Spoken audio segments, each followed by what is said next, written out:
We give an hour to make a presentation if they want it. And if anybody interrupts the speaker, remind you to interrupt it. We listen only one fool at a time. That's one of our rules. Then this is followed by questions and answers from the audience. We give you questions and answers to the speaker. And that's followed by remarks, rebuttals. Everybody in the audience that wants to gets 5 minutes at the podium here to respond to the speaker said for or against. And our speaker gets the last word, gets a comment to close the meeting. That's how it works. Before we put on our speaker, now is the time for announcements. If anybody has announcements, come on up here and make them. You have an announcement? Yes. Now's your chance. Make your announcements. We'll get that out of the way, and then we'll have a speaker.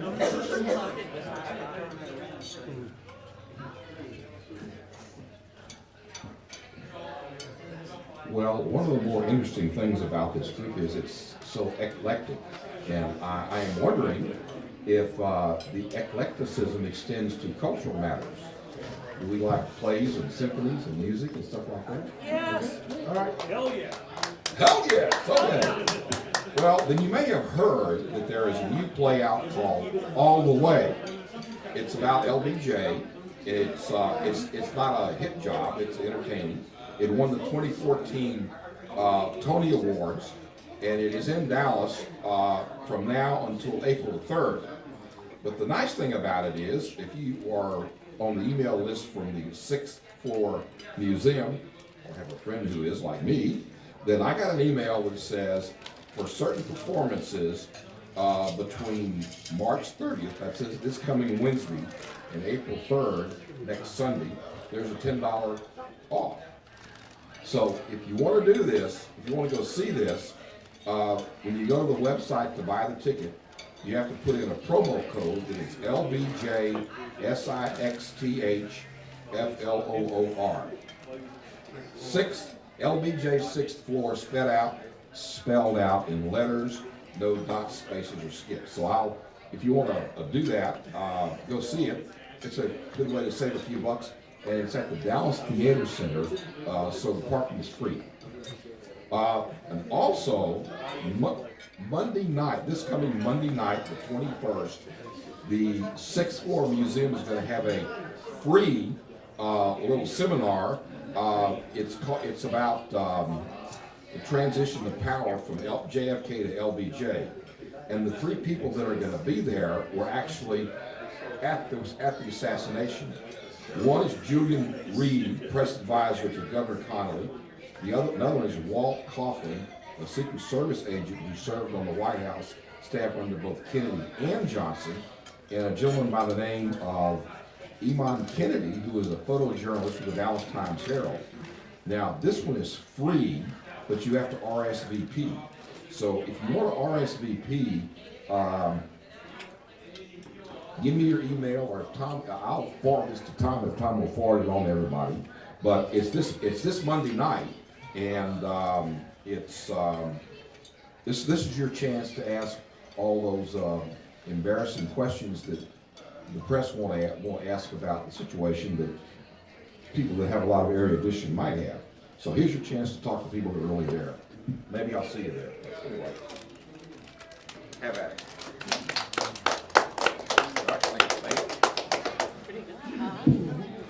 Any other announcements? Anyone else have any announcements they want to make? All right. Next week, we have Professor Raymond Kessler is going to talk about on public officials and freedom of religion. It's on your itinerary. I'm not going to read all this. April 9th, should Texas Governor Abbott be impeached? That's Dr. Stephen Butler, Professor of History, will talk about that. April 16th, solutions to many challenges facing America. That's by Calvin Bluett, who's a professor at Cedar Valley College. He'll be discussing several things. They're all on the internet. They're on the itinerary there.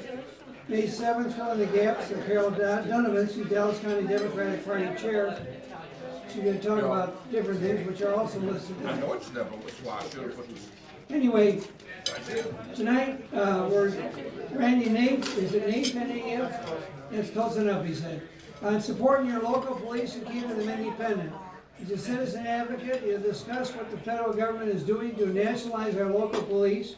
He will show us what will happen if our local police become federalized. Randy will argue that what we need to do is keep our police local and out of the hands of the federal government. So without further ado, please give a very, very warm welcome to Randy Naef.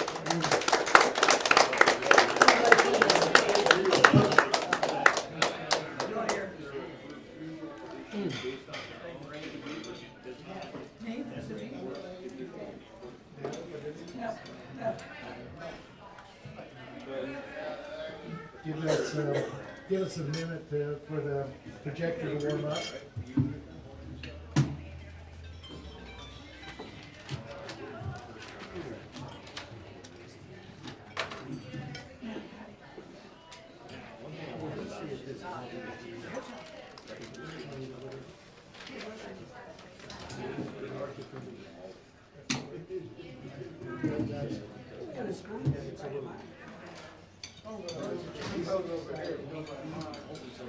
Thank you very much for having me here for speaking. When the John Birch Society took and had the same type of project started back in the 60s, the reaction was that we had promoted apple pie and baseball. Everyone thought, why not support the local police? Who wouldn't? But when we went through the basis of the reasoning for starting this project, they understood the importance of it. And we hope that when we're done with this presentation tonight, that you will be able to understand likewise the importance of keeping our local policemen local and not subject to the federal government.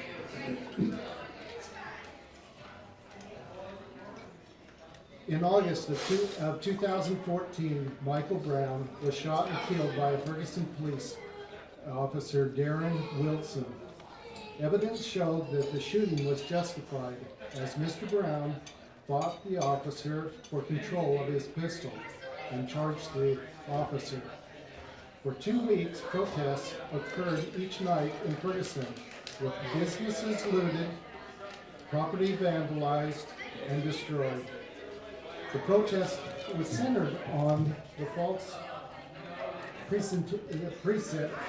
perception of police brutality and made the police a target of their frustration. Similar protests sprung out in Austin, Baltimore, Washington, D.C., New York, and Minneapolis. Some which had their own brutality examples to deal with. We called Eric Gardner in New York and Freddie Gray in Baltimore. Many of these demonstrations turned violent against the property, as property was destroyed, businesses were burnt, shots were fired, and by some of the protesters. But why would protesters do this to their own neighborhood? Washington Times helps us answer that question on January 14, 2015, when they reported that George Soros' Open Society Foundation was financing a number of organizations that had sent protesters to Ferguson and Staten Island. This is a partial list of the groups that received $33 million a year from the Open Society Foundation.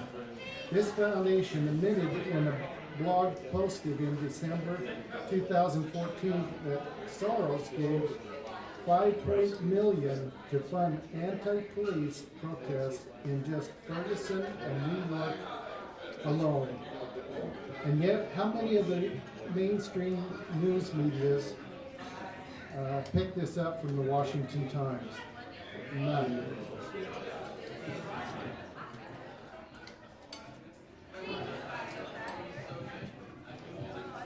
You may remember another time in the American history where violent protests were occurring. the 1960s and 1970s saw anti-police protests. At the time, the John Birch Society began a Support Your Local Police and Keep Them Independent program after finding out that the origin of the groups that were behind this instigation of the protests. When determining if a protest is spontaneous, take a look at the signs. Are the signs that they're carrying hand drawn, or are they professionally printed? How can these just spring up in a spontaneous demonstration? This sign is promoting Black Lives Matter using the URL revcom.us. In fact, these signs were in New York City. Demonstrations also include revcom.us. When we see these signs in one event, we won't pay much attention to them. But however, when you see them in multiple events across the country, it is an example of organized, coordinated, and not a spontaneous demonstration. And just what is revcom.us? It is a website of Revolutionary Communist Party, USA. Would you be surprised if I told you that the groups that the JBS exposed in the 1960s and 1970s were also linked to the communist and far left groups? W. Cleon Skousen wrote a book in 1966 titled The Communist Attack on the U.S. Police. This book offers a detailed look at how and why police are targeted by the hard left. Their plans were to thoroughly discredit local police and to have the federal government control over the police. So these signs demonstrate an obvious coordination by communists and the hard left groups. And of course, the report of Washington Times offers a common thread among these groups that send an even bus protesters around the country. They even use their own social media contents and news columns with similar buzzwords and hashtags. You can see I'm not of this younger generation that uses some of these multimedia on online.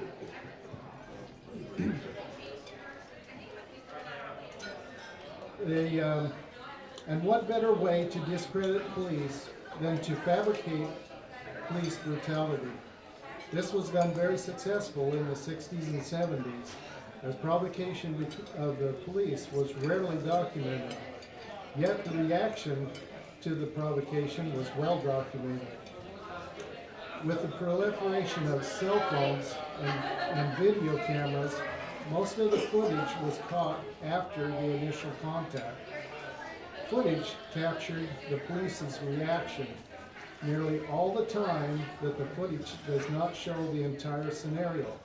And in the end, police were usually exonerated from the misconduct when the entire event was revealed. Oh, and of course, that's not to say that there isn't police brutality. It does exist, and it needs to be prosecuted in the fullest extent of the law. But even those cases that demonstrate that the officer did nothing wrong, the anti-police group uses it as an excuse to whip up false allegations. Then these false allegations are generalized to stereotype the police officers. by the violent protesters, which can have a deadly consequence on the police. It's not uncommon to hear chants from the marching protesters that advocate killing the police. Unfortunately, as a result of that campaign to smear police, officers have been targeted and killed. Yet, did anyone from the White House or the Justice Department attend these officers' funeral? Not a one. But they, even though that several of them attended the funerals of the killed criminals that sparked the protest. So why the smear campaign against the police? Because it is a tactic to move the oversight of the police from the local community to the federal government in order to better control the population. Make the local police look as though they cannot be held accountable locally and appeal to the federal government to do something, which they are entirely happy to do. The federal government wastes no opportunity to fill a void when one is perceived.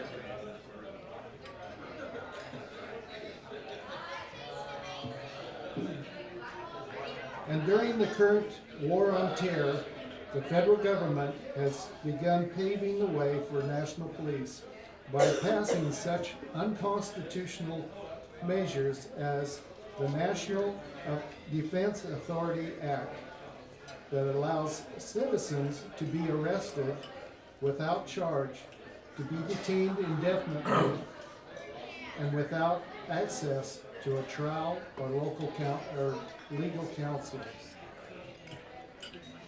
With the national police, local police accountability will disappear as the allegiance shifts from local communities to federal government.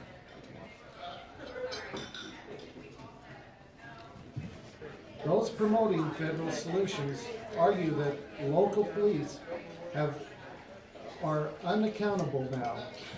Yet, we look more closely, we can see that there are several avenues for local oversight, including the above 10 offices. Any of them can provide oversight when needed for local recourse. Yet, how often do you hear that mentioned? The call to do something is pointed squarely to the U.S. Department of Justice. The executive branch of the federal government controls the DOJ. So allowing the DOJ to be a part of the equation throws off the balance of power among the three levels of government: federal, state, and local governments, destroying liberty, and eventually a national police force controlled by the federal government would lead to federalization of laws being enforced, virtually eliminating the role of state and local government in law enforcement. In order to save liberty and protect our local police, we must support them and keep them independent of the federal government. This means making sure that the local communities do not accept federal grants, training, weapons, or military equipment of any kind for the police force. How do we do this? Through supporting the local police and keeping them independent action project of the John Birch Society. Local committees are being formed across the country, and a number of the tools that are used to help others understand the vital importance of the project are on the back table back here.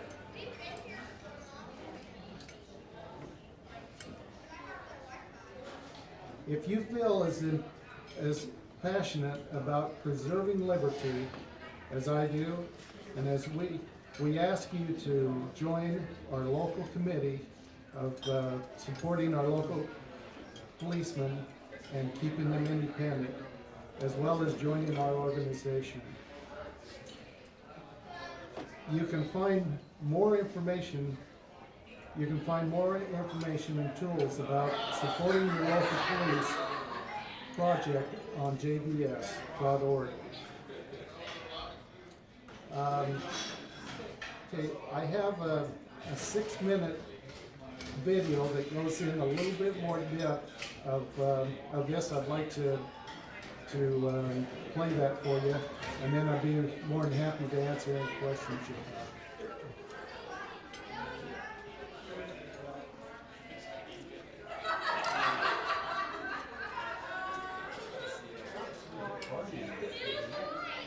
Takes analysis behind the news. Today we're going to focus on one issue that is not only burning up the mainstream media, but social media as well. Unfortunately, it's not about presidential politics or what latest Hillary Clinton email has been found. Rather, it's a much more serious subject. It's about the war against law enforcement. With the recent attacks on police, as well as the violent protests in Baltimore and Ferguson, it looks as though hysteria is being whipped up by no less than 14 well-funded groups who received about $33 million from the George Soros-led Open Society Foundation. These groups sent members to these protests, and it's some of these members that were recently caught on video during a march at the Minnesota State Fair chanting, "Pigs in a blanket, frying like bacon." Now with the execution of a Texas sheriff's deputy, Wisconsin's Milwaukee County Sheriff David Clark responded by saying that last December, war had been declared on American police officers led by President Obama and his Department of Justice. Clark went on to say that it is now open season on law enforcement. He specifically mentioned the Black Lives Matter movement that he renamed the Black Lies movement, and has been strenuous in denouncing their rhetoric. A similar incident occurred in New York last year, in which CBS News reported that racial tension and anti-police sentiment were prevalent. The Houston Chronicle reported that U.S. Senator Ted Cruz blames President Obama for the killing of the Texas deputy, which he called a direct manifestation of the harsh rhetoric and the vilification of police officers. Unfortunately, many concerned Americans, including some law enforcement officials, are calling upon the federal government to do something. The Washington Times reported that in his August 15th weekly address, President Obama said, "I convened a task force on community policing to find common sense steps that can help us drive down crime and build up trust and cooperation between communities and police." Now let that sink in a bit. A task force on community policing. Where in the Constitution does it give responsibility of local law enforcement to any area of the federal government? I'll save you some work by answering it doesn't. For those of you who have seen our 1966 documentary, Anarchy USA, recall the opening scene of an angry black activist discussing how violence was going to be rained down upon white people. The date of that footage was August 12, 1965. Now, just over 50 years later, history seems to be repeating itself. Or is it being purposely driven in that direction? Our documentary exposed how far-left and communist groups were working together to foment violence. Their plan was to, 1, divide the people, get them fighting among themselves rather than a true and common enemy, tyranny. Remember, we are in a battle of liberty versus tyranny. 2, create the appearance of popular support through favorable press and the use of terror, intimidation, and the creation of martyrs, making the world believe the revolution is a popular one, particularly among those being liberated. 3, neutralize the opposition by labeling them as fascist, Nazi, anti-Semitic, extremist, racist, or controversial. 4, precipitate mob violence. Get the people into the streets, march and demonstrate. As the demonstrations grow in number and intensity, they will acquire political character through the collision and open combat with the forces of law and order. As has been demonstrated throughout history, this mass action culminates in insurrection and civil war, one of the 5th principles of communist strategy. And number 5, create the semblance of revolution. The documentary also demonstrated how this plan was to be carried out, including pressure from above, which is the President and Congress pushing the legislative agenda, and then pressure from below, which are the people in the streets who are funded by large donors protesting about a specific injustice and calling upon government to just do something. And of course, the federal government is always willing to do something if it means expanding its unconstitutional power of control over individuals or generating another critical can't-do-without program that it can throw money at. It's that same pressure from above and pressure from below strategy that we see being used today. The goal that a power-starved and money-hungry federal government has is to take control of our local law enforcement, including our local police and county sheriffs. And why would this be? Recall that police and sheriffs are accountable to their local communities. They serve and draw their pay from these local communities. If this were to change, where they would be receiving pay from the federal government, then their allegiance would change from one of serving local communities to serving and following the directives of the federal government. In a republic form of government, that is awfully dangerous. The police would then become a national police. For all intents and purposes, America would become a police state, even much more so than what has been happening so far. The hallmark of tyranny is a national police force. After all, in a republic, the bulk of power rests with the states, the people, as defined by the Constitution. Sheriffs and local police are an added safety layer that is supposed to protect the people from a tyrannical federal government. However, this only occurs when law enforcement is accountable to local communities. The John Birch Society has pointed this out for 50-some years. The takeover of our police has been an ongoing issue. It occurred in the 1960s, and it is occurring now. Our Support Your Local Police and Keep Them Independent Action Project exposes this truth and works with local police to keep them independent of the federal government. We need your help now, more than ever, to protect the law enforcement system that not only safeguards us, but our republic as well. We encourage you to learn more and to start a Support Your Local Police committee in your area. Go to jbs.org to learn more, as well as read our new special issue of the New American magazine that goes into much more depth about this subject. That issue will be coming out early next week. And until next week, we'll see you then.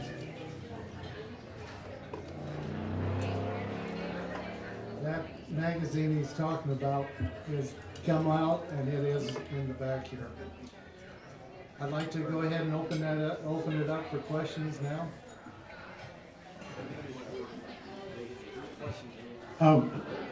That was 32 million, right? 33. 33 million, okay. Well, are you aware that the Koch brothers, whose father is one of the founders of the John Birch Society, has set up a fund of $900 million and employs 2 retired CIA officers, the sole purpose of which is to dig up dirt on Democrats and destroy the Democratic Party in order to elect Republicans under the control of the Koch brothers, who I assume are still associated with the John Birch Society. Well, let me tell you, as a John Birch Society, we do not endorse any party. So I didn't say you endorsed any party. What I said was that the sons of a co-founder of the John Birch Society are using $900 million to destroy Hillary Clinton and other Democrats who are running for office. And so I just think it's really interesting that you are all up in the air and so angry and upset about $3 million when your allies are spending $900 million. So I'd just like your comment on that. Thank you. okay, my comment is that if they're doing that, they're no longer a member of the John Birch Society, because the John Birch Society, like I said, will not allow that to happen. Now, that doesn't mean that they aren't doing it, but they're no longer a member of the John Birch Society. I can guarantee you that. So you have a rule that people who are members of the John Birch Society cannot make political contributions? No, I'm not saying that. I'm saying they will not allow people to try to destroy another party or promote another party, one over the other. Okay. I'm sorry I don't believe you, but I'll take your word that that's your plan. Questions on that? Do you, Yeah, it's working. you mentioned communists a couple of times. Yes. Do you feel like communists are still pretty much of a threat to the country? The communists have, what I feel and most of the John Birch Society feels is they are no longer out in front as that name, but they're still working the same type of plan that they have. And so, just like this is a real internet site of the Revolutionary Communist Party. Who would they be? Who would they I want? mean, if they're not exactly communist, who would it be that is pretty much taking the place of Well, that? they're still calling that in that party the Revolutionary Communists of USA. So they don't come out a lot of times in public, but they still are a party that is functioning.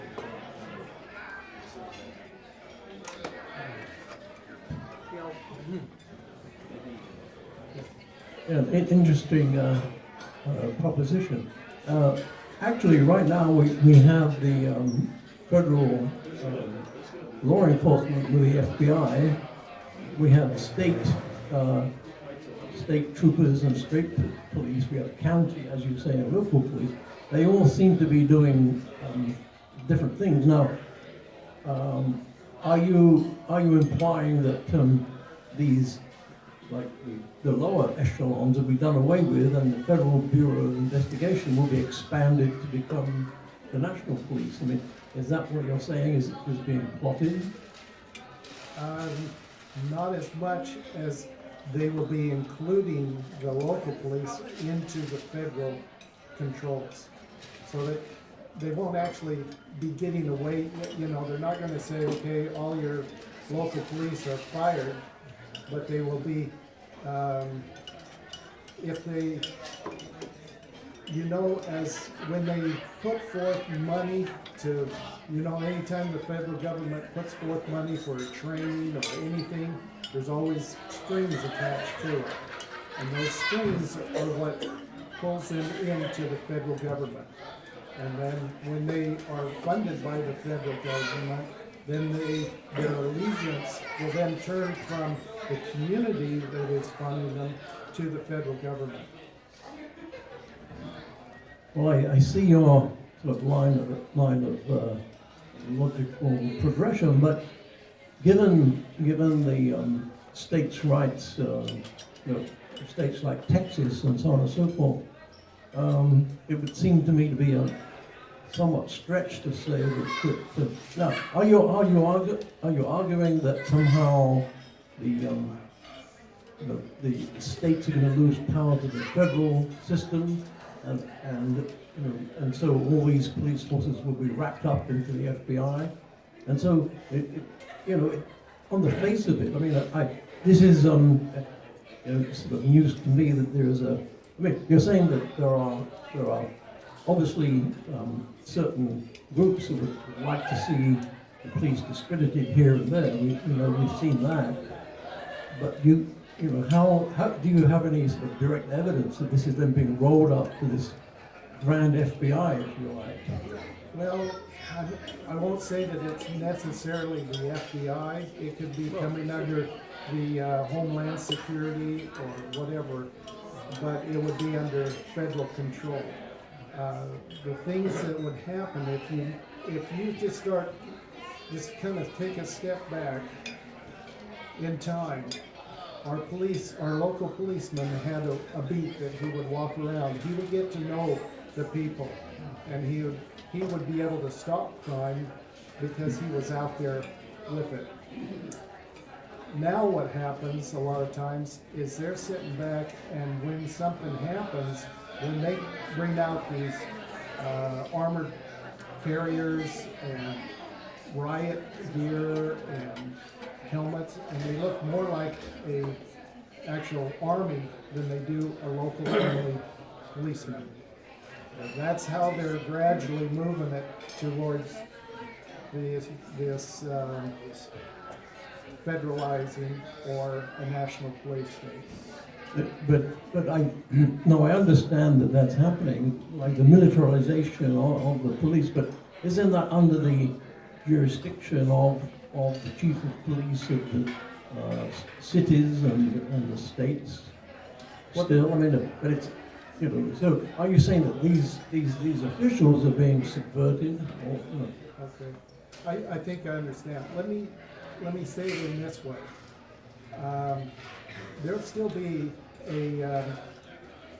we'll have our sheriff, the ones that we elect, so to speak, but they will have restrictions so tightly from the federal government on them that they won't be able to function like they have been in the past as a local police sheriff or police situation. Does that answer it? Well, you know, it's hard. It's hard to imagine that there'd be such close control over, you know, because, you know, there are literally thousands of local little police forces, and you're suggesting that the federal government will be able to have a finger in putting the strings on every one of them. You know, there's Joe Arpaio in Arizona who seems to be a law to himself. It's hard to imagine that he would be under federal control, which is what you're applying. You know, it's, you know, I have not, you know, I don't necessarily follow, you know, police matters this closely, but it's, you know, it's and perhaps you're correct, but it's hard to believe actually. Let me say one other thing that isn't really directed right at police, but you take your city council, because I knew a person that was not here in Texas, but in another state. There was a friend of mine that was on the city council, and he was starting to tell me all of the restrictions that was passed down to them from the federal government.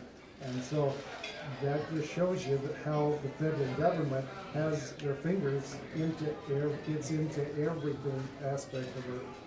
Yeah. Could you give some examples of this sort of creeping federalization, things that are actually restricting the local police? I mean, obviously things like using police cars that don't blow up and catch fire, one, but we'd be interested to know some examples.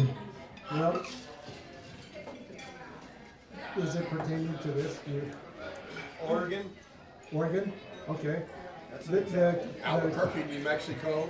The situation that you're talking about, the situation that happened here in January in Oregon. Right. Okay. That's one. Are you familiar with that one? Yes, but look, the situation there, that was federal land that was being, you know, Actually, it corralled. wasn't. It was state land. State land. Well, in that case, you're not speaking about Federal government. the Bundy situation. Yeah. Yes. But that's federal land. It's not owned by the federal government. It's managed by the federal. Well, it's belongs to the state. that's federal land, and they lease it out, okay? And it's a federal park, national park. But see, It's not state park. It's a federal park. So in that case, you see, that was the federal government acting in accordance with on federal property, right? So I'd rather, like, if I went and attacked the Federal Reserve or something, that naturally the federal police would be involved. I mean, so that's not. I don't think that's a good example. That particular one.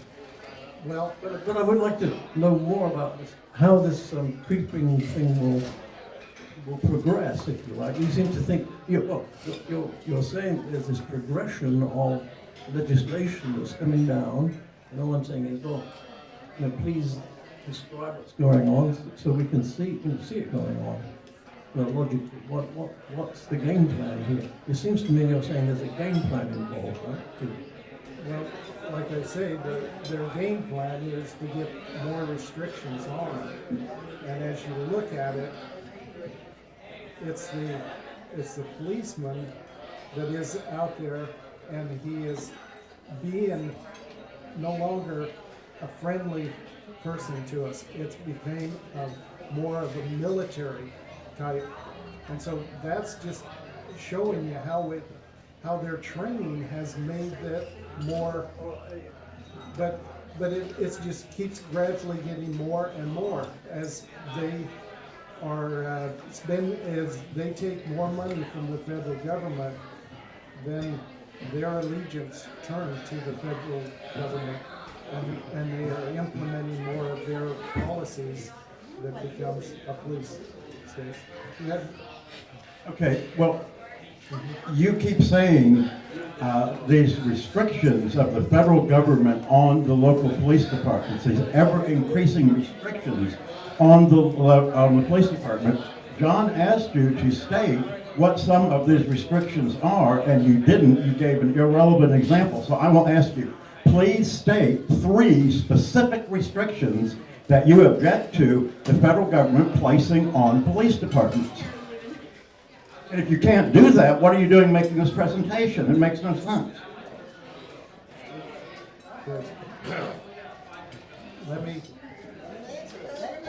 Okay. The restrictions that are coming on to them is making it so they are no longer a person that is out there meeting with the individuals. Okay, That's state what that one. restriction is. That's not a restriction. Give me what the restriction is. The rule is police officers are not allowed to walk through the neighborhoods. Is that what you're saying? That would be a restriction. So please state some restrictions, some actual restrictions that actually affect the behavior of the police.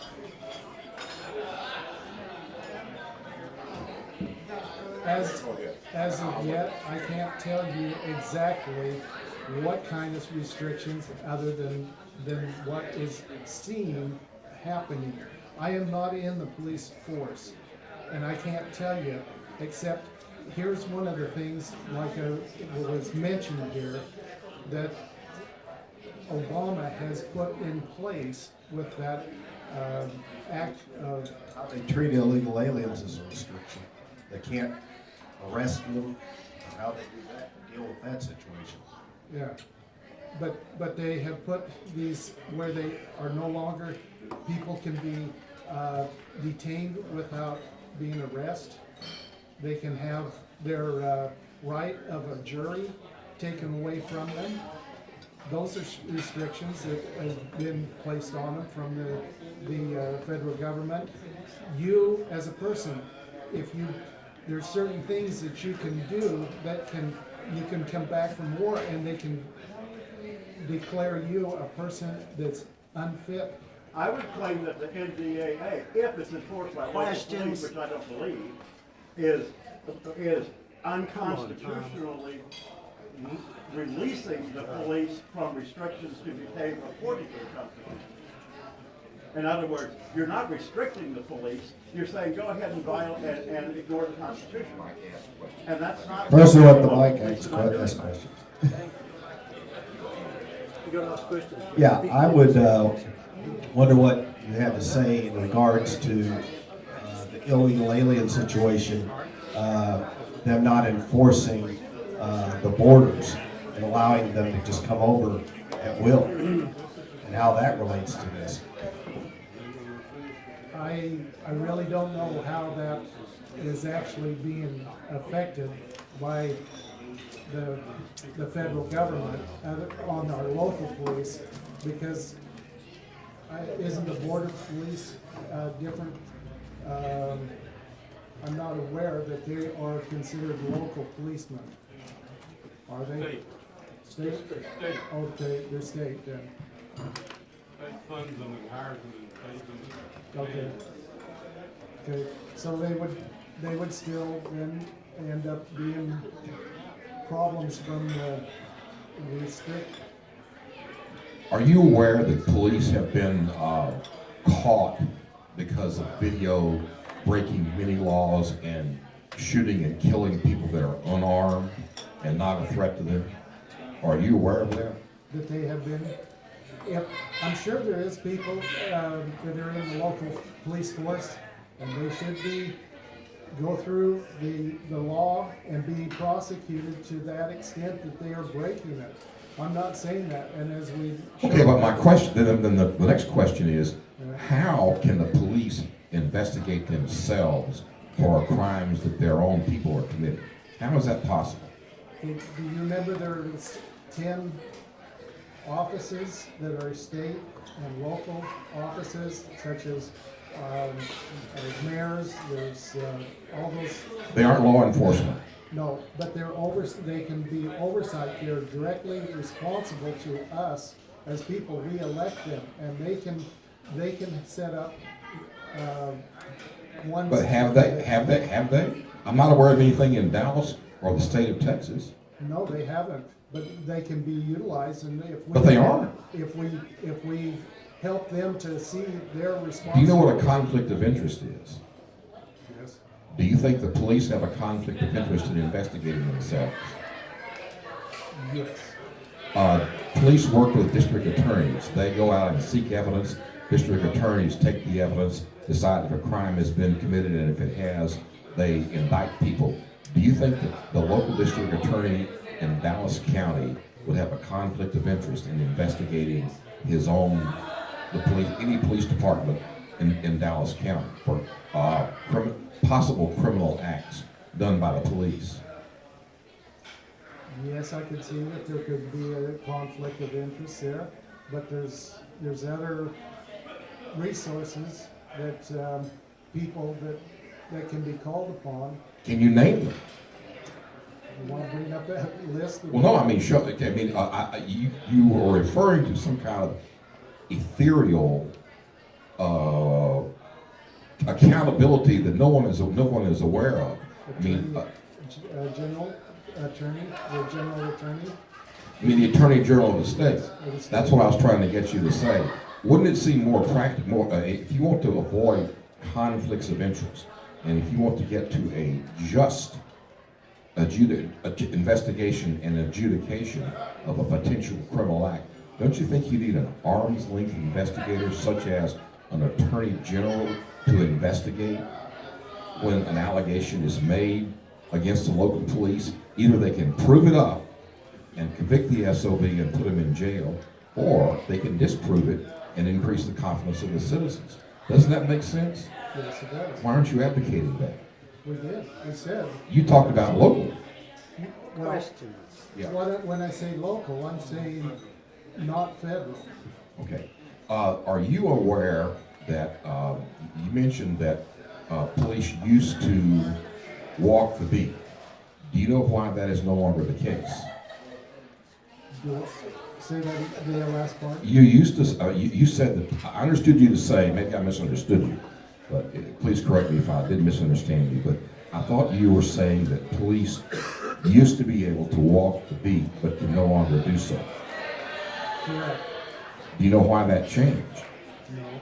Well, my loose general understanding is that there were changes in law. This was not imposed on the cops by the federal government or even by the state government. There were changes in police philosophy operation. Cities wanted to cut budgets, and the police just went along with it. Currently, in other cities where I have lived, police, every time the civilians want them to go back to neighborhood policing, the cops denigrate it. Are you aware of that? They denigrate the practice of neighborhood policing. No, I wasn't aware of that. That's very true. If you, in Dallas County, if you look very carefully at cops riding around, you'll see there's only one cop in a patrol car. Does that strike you as being a little odd around a place? Yeah, what I see though is that they pull someone over and they have problems that they feel, they'll call in backup. And there's many times I've seen on the Well, it used to be that cops only went out in pairs. Correct. You know why that changed? Probably lack of funds. No, the city, well, not lack of funds, the cities mandated that by cutting the funds down. In the city of Dallas, and I presume this is typical of every other major city. In the 1960s, when this was being implemented, the police force staunchly opposed it, but they lost. So this is not a problem that comes from the federal government. It's a problem that comes from the local city governments, and citizens don't do anything about it because most of them are not aware of the problem.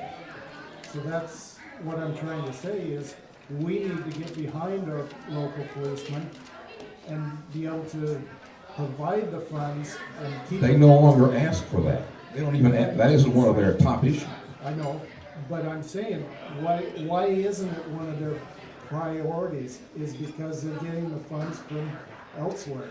No, they have adequate funds to do this, because if you observe, when one cop makes a stop on a car, all of a sudden there are 2, 3, or 4 that are zooming to go back him up.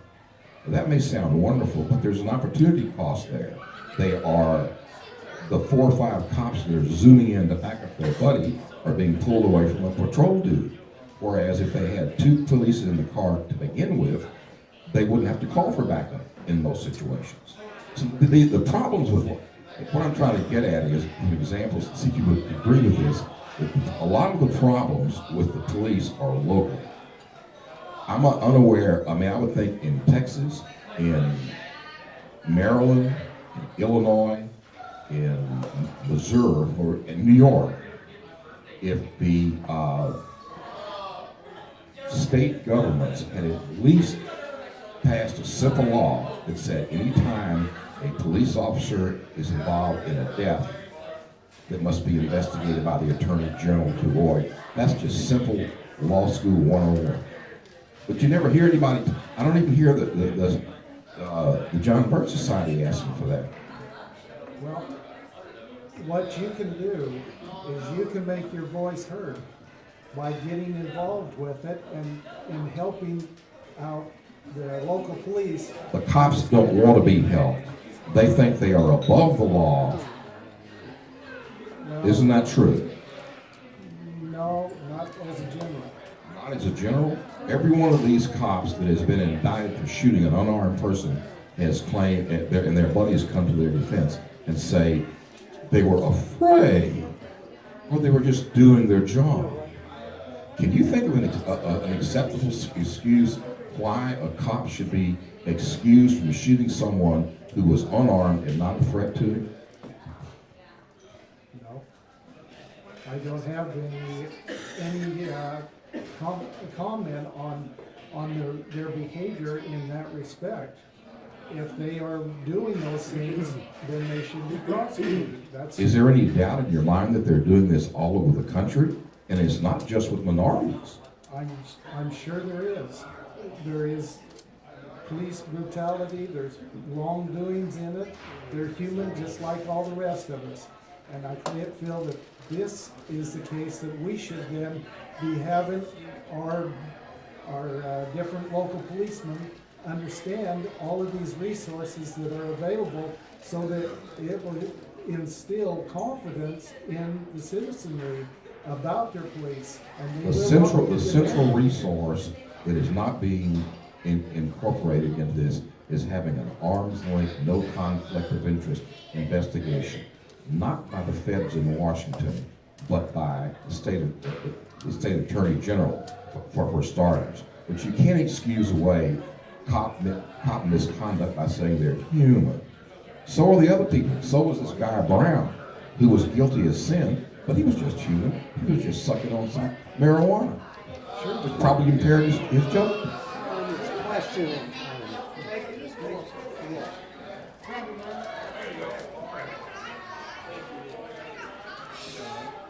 Go ahead.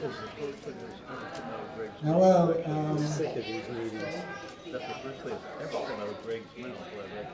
What do you think of the situation here in Dallas? Are you from Dallas? Only the last 2 years. Do you think the local police are embracing this new federalization? First of all, you didn't bring up one thing I want to know if you're aware of. There's a thing called a fusion center. We have one downtown. The police threat fusion centers is where the federal government fuses with locals, and this is all since 911. And I wonder how much the police themselves are embracing this, maybe locally, right here. I can't tell you how much Dallas is, but I can tell you that Fort Worth is accepting a lot of things from the federal government and is being held up there as an example of what the federal government would like these local police units to happen. Do you know about the fusion centers? I've heard of them. Yes. Yeah, if you go downtown, you can be walking downtown, you'll see this bulletproof window, and it says Fusion Center. And it's, protect us from terrorists. Which is you, by the way, and everybody else here. That's right. You're under their definition. That's all of us can be classified in that. But yes, there is happening right here in Central Texas. What about the 3 billion hollow points? You didn't bring that up. What about them? The 3 billion hollow points, isn't that relevant to this? That they're taking and putting them into the police force? Yeah. That's federal, isn't it? Yeah, probably. I can tell you exactly how they're getting them, but yes, it could be. Is there one with my name on it? I have no idea. Oh, okay.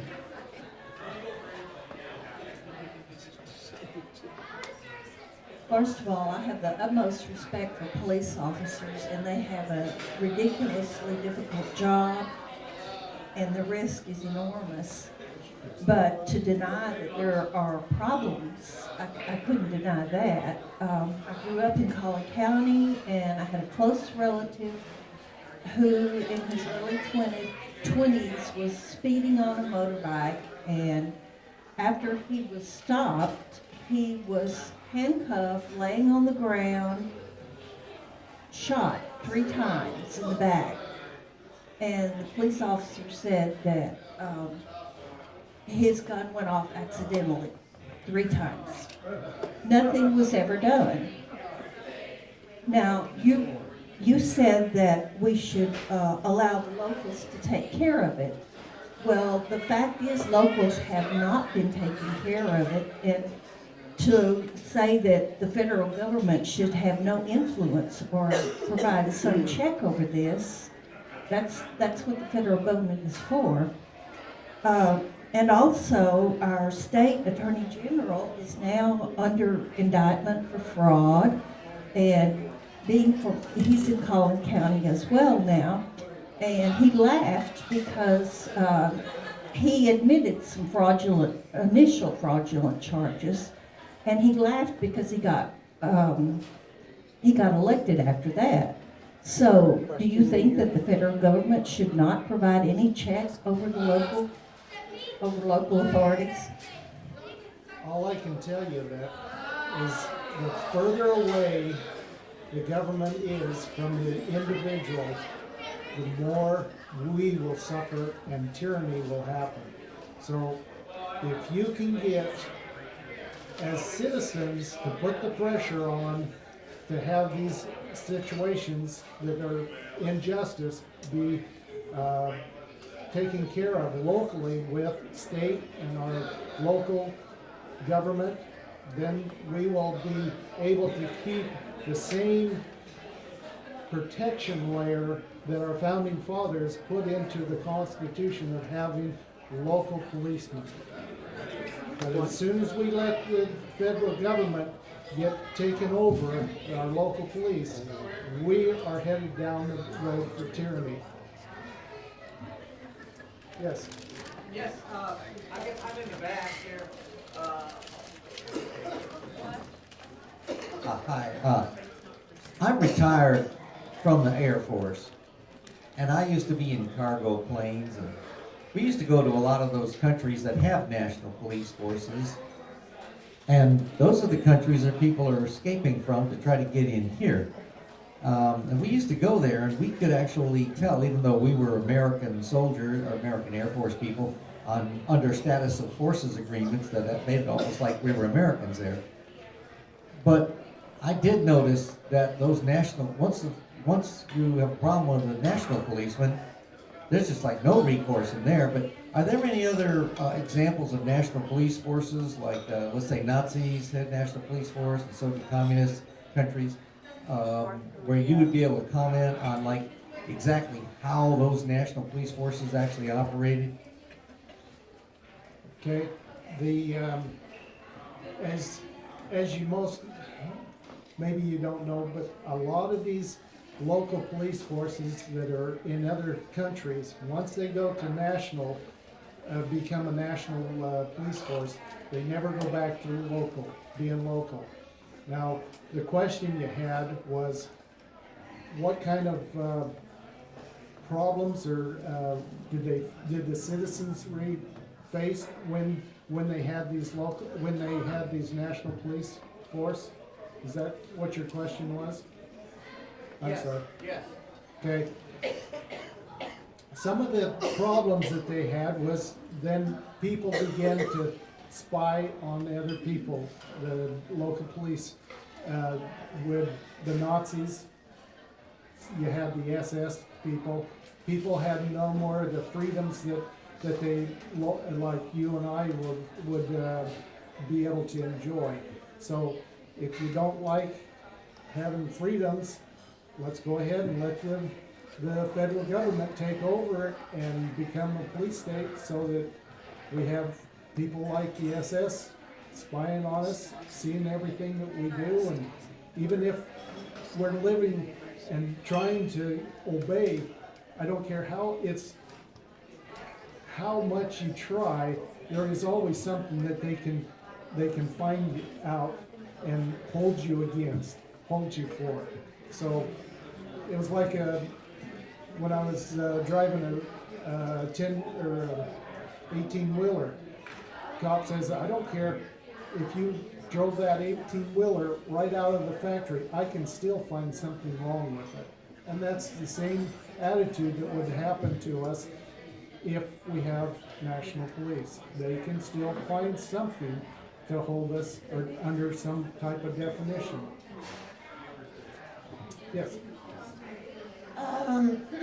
Since so many of our crimes go across state boundary lines and beyond city borders, and so many of our crimes come from other countries internationally, such as terrorist attacks, don't you think it's a good idea that we have a federal government to coordinate all of the local governments with the state governments and interstate crimes that exist on a day-to-day, week-to-week, month-by-month basis?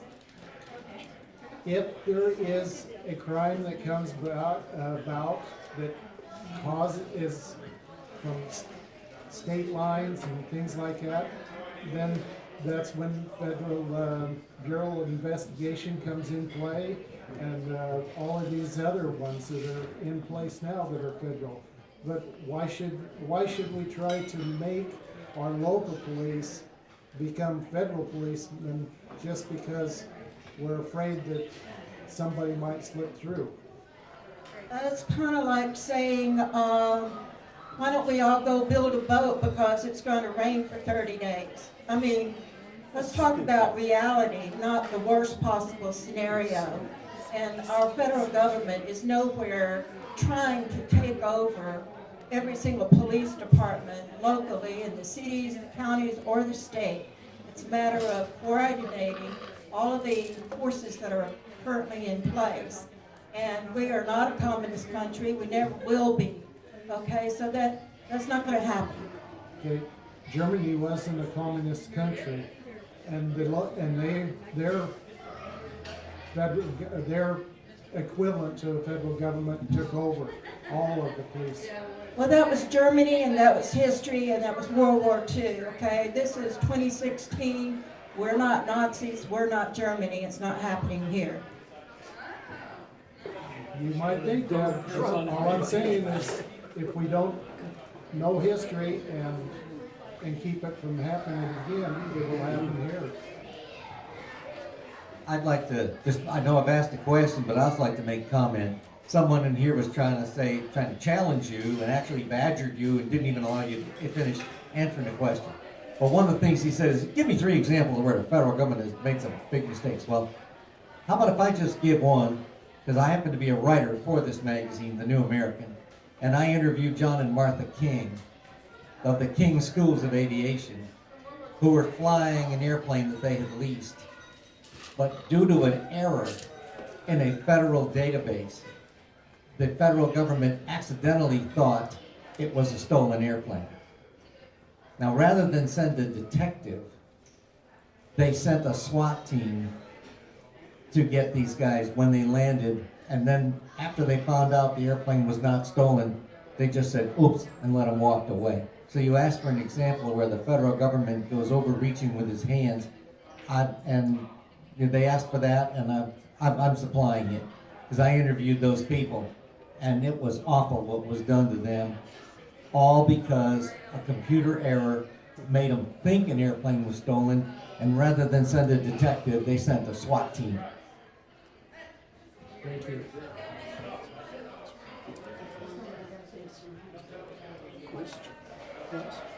I was thinking of these safe cities that we have in this country. Is that not a federal incentive to allow criminals to live in safe cities, as in San Francisco, where the girl was shot by a criminal that was allowed to live there?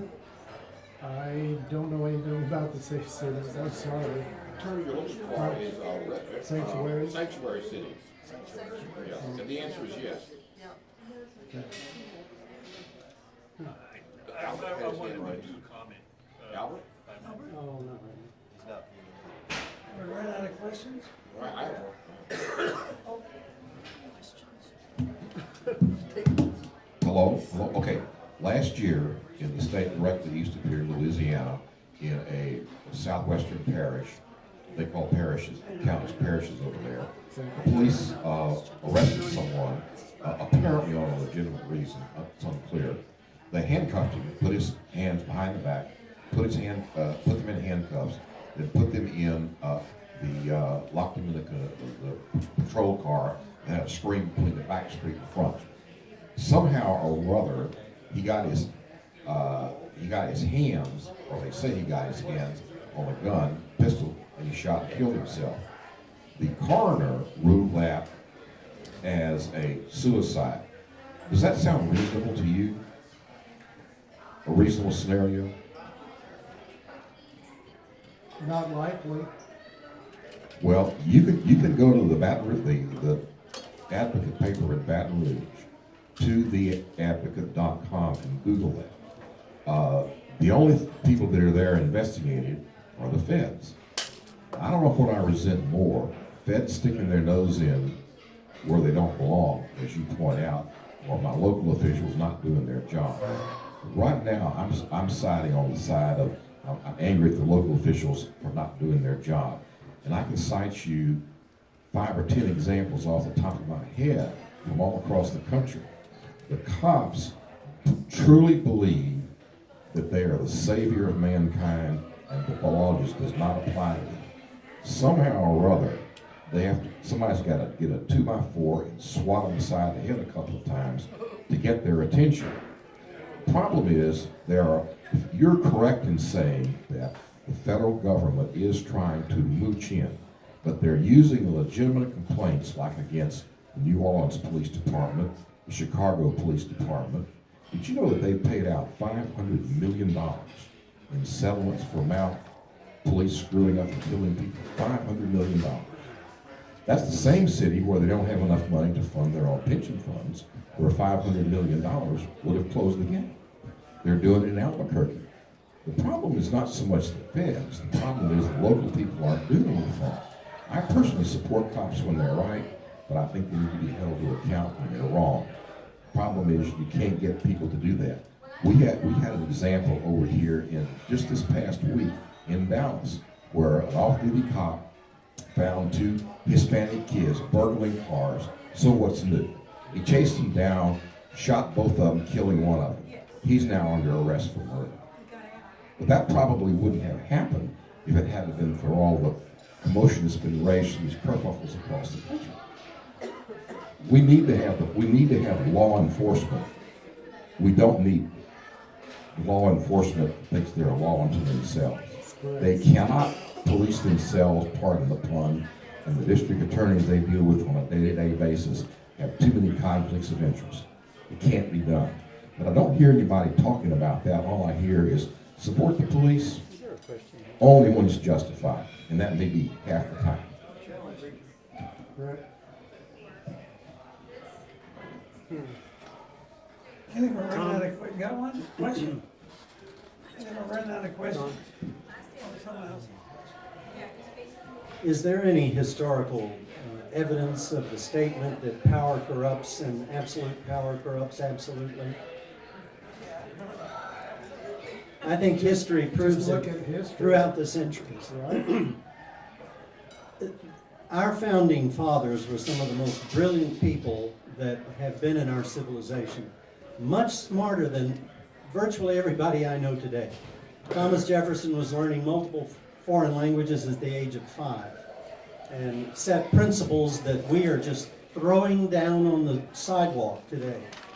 I think it would be very important for us to, as a people, begin to take personal responsibility for what our local police do and our local governments do. Frankly, the bigger we get in societies, the less control the people have. And unfortunately, I see that as one of the biggest problems we have is massive overpopulation. Uncontrollable, because most of those people are well below the ability to think independently and creatively. How much of this problem do you see as a problem of the educational system that we have in this country? An awful lot.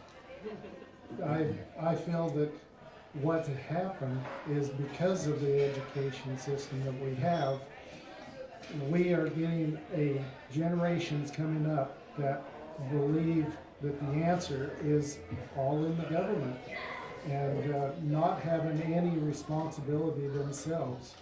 It takes responsibility of ourselves.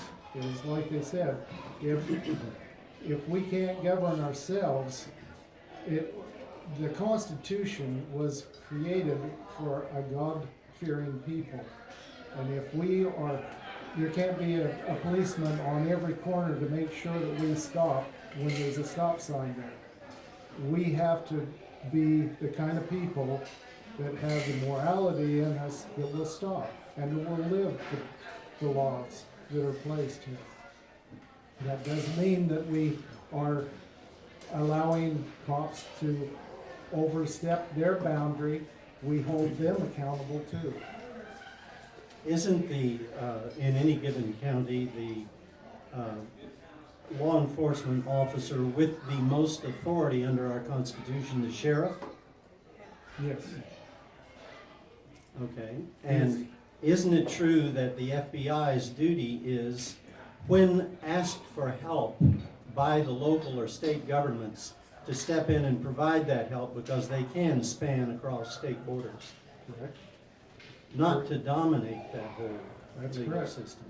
Yeah, they're there to help, and we're not saying that they can never help them, but we do not want them to be funded or take different trainings and equipment, military, whatever, so that they become subject to those strings that are attached to it. I think we're running out of questions. Okay. You get to sit down. Do You got a question? No, I'd like to be the first one to talk. Oh, okay. Fine. I also want to talk. Yeah, all right, we'll get you. Go ahead. You're next. Let's go over there if you want. There's a chairs over there, you can sit down. Yeah, I'd like to put a little humor into this. And I want to tell you that I'm a psychologist and I worked for the federal prison system for 20 years. And one day I was a duty officer. It was kind of like the officer of the day. And so anyway, I was walking along and I hit a radio, and I heard on the radio and it was a message to, it said, go to channel 2. So I knew it was something that everybody wasn't supposed to hear. So anyway, I switched to channel 2, and it was a message for the captain, the chief correctional officer. And the voice in the radio said, Captain, we got an incident down in segregation. There's an inmate down there, and he's standing in his cell, and he's covered with white paint. From his face and top of his head all the way down, he's standing in a pool of white paint. And I thought, oh my God, I've heard war stories, but this really has possibilities. You know. So anyway, I hustled down, you know, and the paint foreman was there, standing there, and he had worked there at the prison for about 30 years, and he was standing there, you know, and he just said, and the inmate was just cursing me. He was calling everybody names, and he just looked terrible, just really covered with white paint. So the captain, the lieutenant, said to the officer, he said, "Why don't you go up and talk to the captain? He wants to talk to you." So the captain, so the fellow went up to the captain, and the captain said, "What happened here anyway?"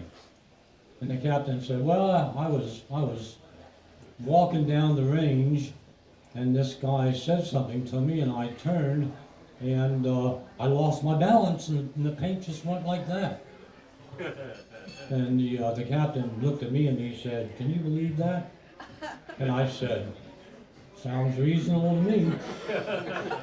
And the captain said, "Sounds good to me too." Hey, that's just a little humor.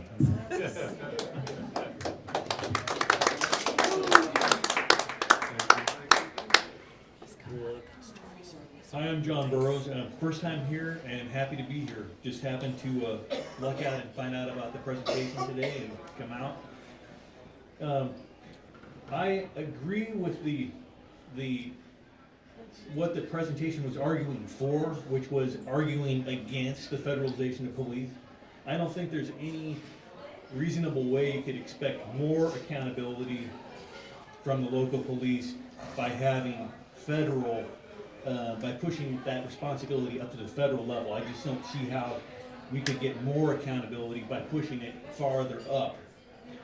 But I think the reasoning at the beginning of the presentation, it probably turned some people off a little bit because of the way it tried to argue or maybe minimize a little bit the problem of police brutality, which, and not only that, the problem of their lack of accountability, which is a real problem.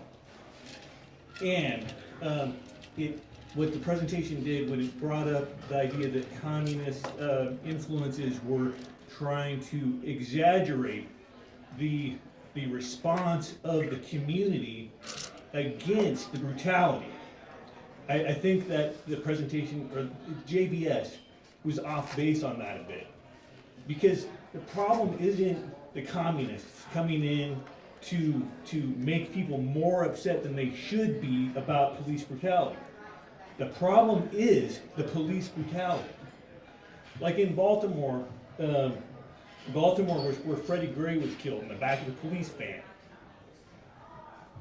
There was riots from that, but the riots weren't just because of Freddie Gray being killed. What you have is local oppression, where the police are used by the city government to continually keep the population in fear and in a state of oppression. You have police being used as revenue generating machines to keep people paying fines and so forth, or enforcing laws which incarcerate disproportionate amounts of minorities. In fact, in the United States, it's something like 25% of the world's population is behind bars in the United States. And out of that 25%, something like 95% of the people who are behind bars in the United States are behind bars without the benefit of a trial by jury. Okay, so that means that something like 23% of the world's population who's behind bars. The world's imprisoned Yeah, population. the world's imprisoned population is behind bars without the benefit of a jury trial, and that is here in the United States that's happening. So the police have become an agent of enforcement of laws where there is lack of due process. People feel they cannot make their case in court because they don't have the money for a lawyer and so forth. So there's many layers to this problem. But the reaction of the people in Baltimore was not because communists came in and made them more upset than they should be. The reaction was because they're under being continuously oppressed. They are going to eventually react. Because as you may know, of a discourse on voluntary servitude, okay, Politics of Obedience by, I think it's Etienne Le Boitier or something like that, who said that all governments rule only by the implicit consent of the governed, right? Yes. That means even a dictatorship only can rule if the masses consent to it.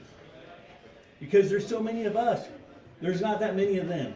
There's, only a few in government. In police, there's something like maybe 20 for every 1,000 people, or something like that.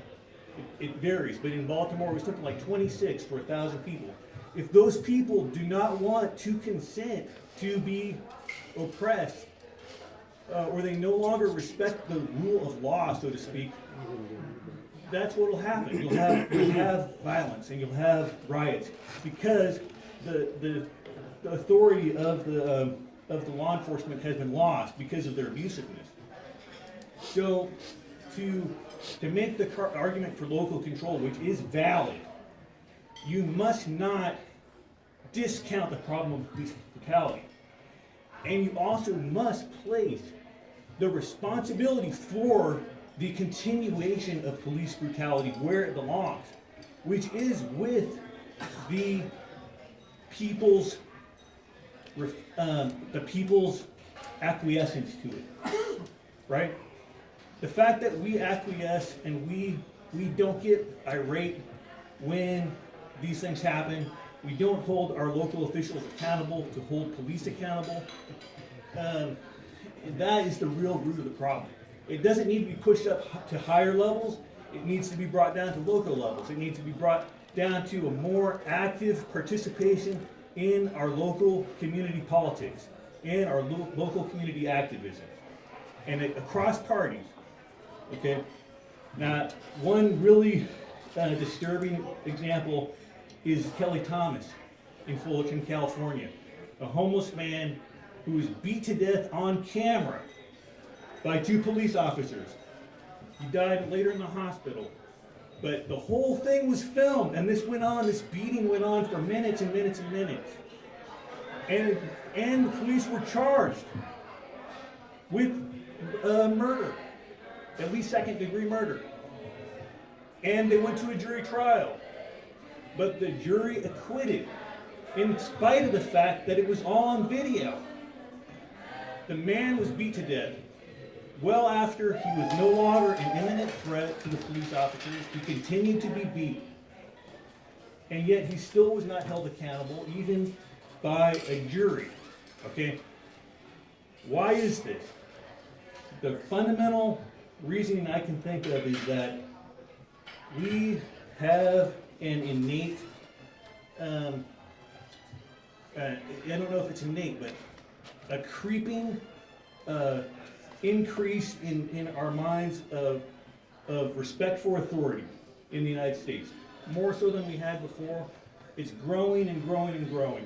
After decades of war, where we have sent soldiers overseas to occupy other countries and impose authoritarian control upon other communities in other places, these soldiers are coming back, they're becoming members of our police departments, and our whole society, because of this war on terror, is becoming more aggressive in its support of authoritarianism and statism. And so we give the police the benefit of the doubt. We just say, he must have had it coming. He must have deserved it. Oh, well, he wouldn't have got in trouble if he wasn't doing something wrong, right? And even this most recent case with Farmers Branch, I was actually there. I was driving north on this road. I turned right on Marsh Lane, on the Spring Valley Road, and just a moment later, I heard the screeching of the tires of the people in the Dodge Challenger who crashed, and then only a moment later, shots, bam, bam, bam, bam, bam. And the officer who was off duty, who had chased these two people who were in the vehicle, and he chased them. He nudged their car to make them spin out at the exact corner where I had just turned, and then only moments later, they were shot. Now, what happened? When the police showed up, the reports were taken, the initial reports went out. How do they describe it? An officer-involved shooting, where the officer chased two people who he said were, he was intervening in the middle of people who are attempting or who are performing a crime, right? That's how they described it in the news. And of course, it doesn't say that. He says he saw somebody messing with his car and chased him and ran him off the road. And then when he says he shot him, of course, the excuse always is, I was in fear for my life. But if you were driving a car that was being chased by somebody and you were ran off the road, I mean, the people in the car would be in fear for their life too, right? So it's a two-way street. The officer, in this case, was not acting in uniform. He was acting out of uniform, and he was charged with murder because they came up with the tape that showed what happened. But the initial reaction of the news is to treat an officer-involved shooting differently from any other type of shooting. That if somebody is shot by a police officer, it's somehow different than if they were shot by a citizen. And also they always say, was the person armed or not? Well, being armed is not in itself an issue in Texas. You can be armed. Being armed really has nothing to do with it. It's whether you were doing something aggressive against somebody else that was endangering their life or not.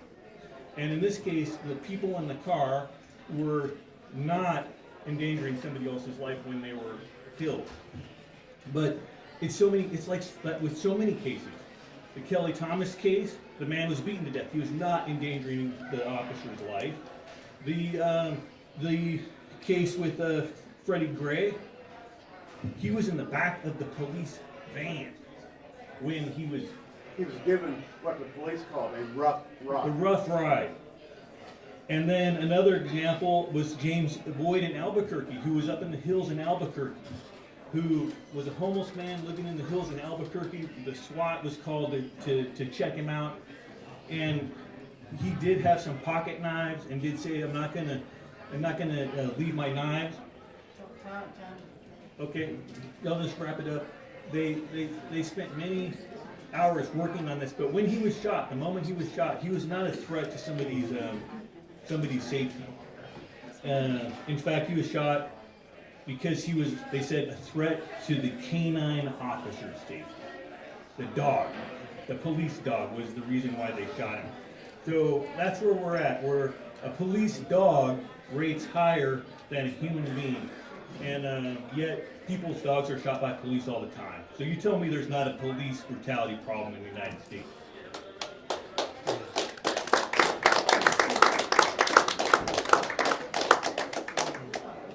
Now, I know I've said this before to this group, but for the benefit of our guests, I would like to mention that Aubrey Hawkins, who was killed by the 7 escapees from the Texas Penitentiary, was a friend of mine, and he was actually in my home and got dressed into his police uniform to go on duty that Christmas Eve, where he went and had dinner with his mother and his child for Christmas Eve, received a call from Auschwitz and went to Auschwitz and was killed by these criminals who, what they had done is they had simply broken into the Auschwitz, gone to the gun display, grabbed up all the guns and all the ammunition, which were free for them to take once they had gained access to the equipment, to the building, because they weren't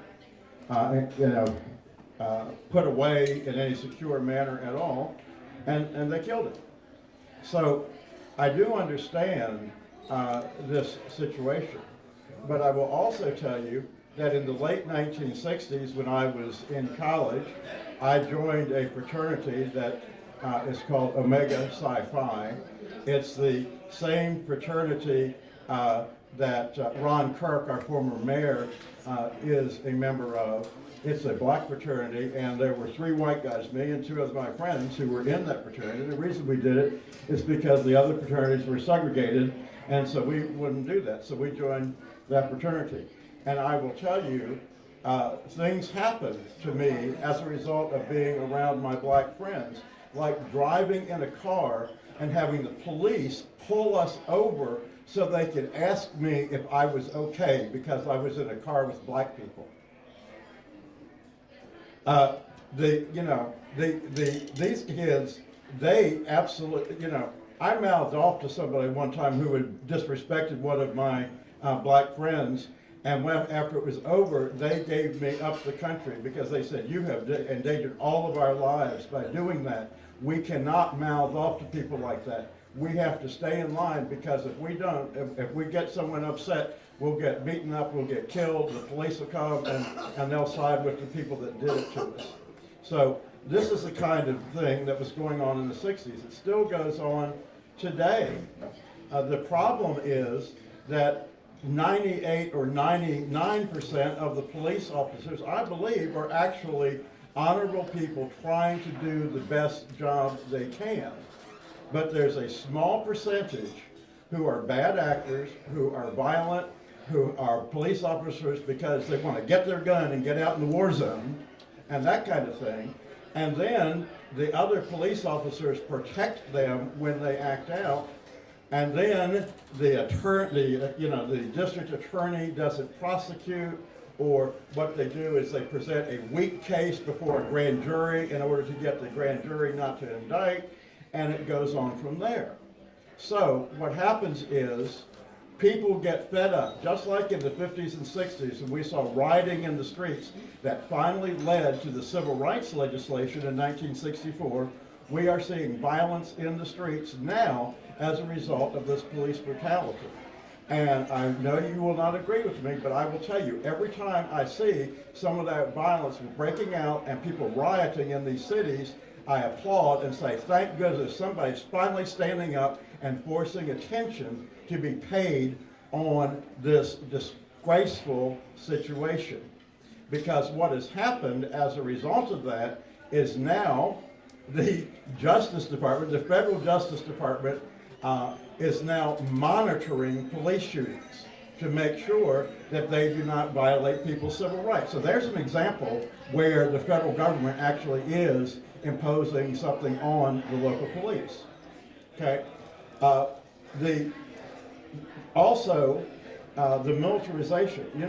Let's talk about what happened when the Iraq War was winding down, or during the Bush administration. They had all this military gear.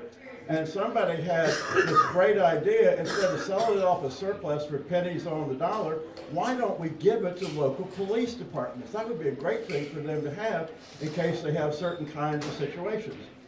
Well, it turns out that's not a good idea, because what happens is the police roll that stuff out where there's some kind of violent unrest in the city, and all it does is inflame things. So that was a well-intentioned but terrible decision, which is now being reversed. The federal government has the right to enforce civil rights laws, just like the federal government has the right to enforce environmental protection. The federal government has the right to enforce property laws against these people who have holed themselves up on federally managed land. And the list goes on from there. And this is not intrusion by the federal government. This is simply the federal government using the power that we have vested in them through our Constitution and federal law to make sure that when there is an isolated jurisdiction or whatever that is not going to respect people's rights, that there is a court of last resort that people can go to and get their rights handled properly and prevail. Because this is disgraceful. A friend of mine is an internal affairs officer for the Pittsburgh Police Department. They give points to veterans for being hired by the police department. Well, that sounds good, I mean, we should be employing our veterans. The problem is that she says that what she sees is that these guys, because of the points, they get hired instead of people that have master's degrees in law enforcement and things like that. And you can just see them in the training and so on when they're getting ready to go out there. I just can't wait to get my gun and get out there in the war zone.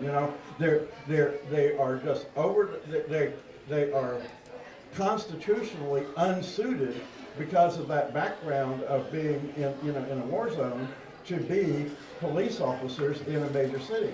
Now, we should help them adjust. Firemen, there are all kinds of positions where their skills can be used, and we certainly want them to have proper jobs, but we do not need them in police departments brutalizing the citizenry and then putting the police departments and the police in the bad situation of trying to protect them because they're trying to protect the reputation of their own police department.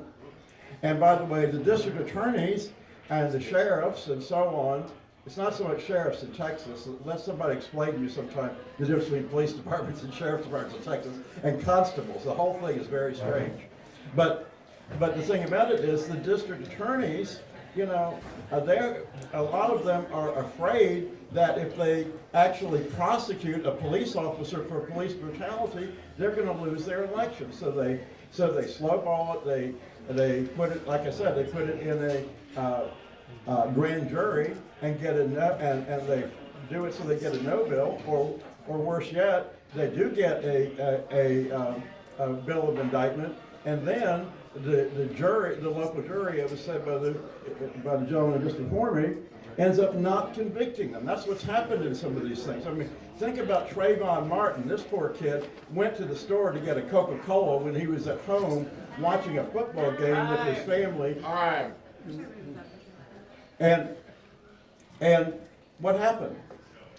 Well, he was tracked down by George, whatever, I can't remember his name now, Zimmerman, who executed him, and then the police department didn't even want to prosecute. Then when they finally did, they managed to find, the district attorney managed to find a jury that wouldn't convict him, and the guy got off scot-free for executing this kid that had, for no reason other than that he was a vigilante who thought that he had a right to do that. And this is the kind of stuff that's going on in this country, and it's disgraceful. Okay, last sentence. So I applaud the violence that you're decrying. I applaud it. I hope it escalates dramatically until people in this country wake up and understand that poor people and black people and brown people and gay people and so on are not to be abused and kicked and beaten and murdered by police departments and by vigilantes.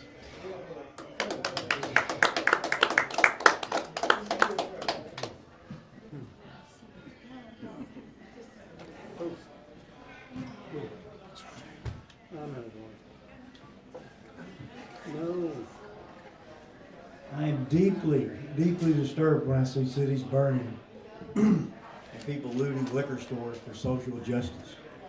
I hope I see no more burning. I hope I see no more killing. Trayvon Martin was a young hoodlum who tragically died because of his bad behavior. I was not there. He wasn't even brought to trial, I believe, or he was acquitted. Zimmerman was. But I am deeply disturbed that anyone would like to see the city burn. I can't. I never thought I'd hear that. There's better ways to handle disagreements.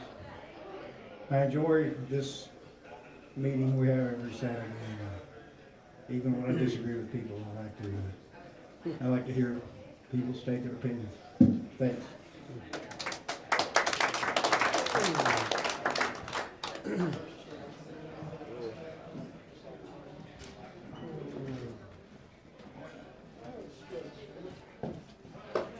Hey, Greg. Tonight is the first time I've ever heard you say anything I agree with. Wait, I'm not finished. Give me a second, 2:30, okay? One thing we have to be very careful of, this is a multifaceted problem. I'd like to tie together a couple of things you said, what I said earlier.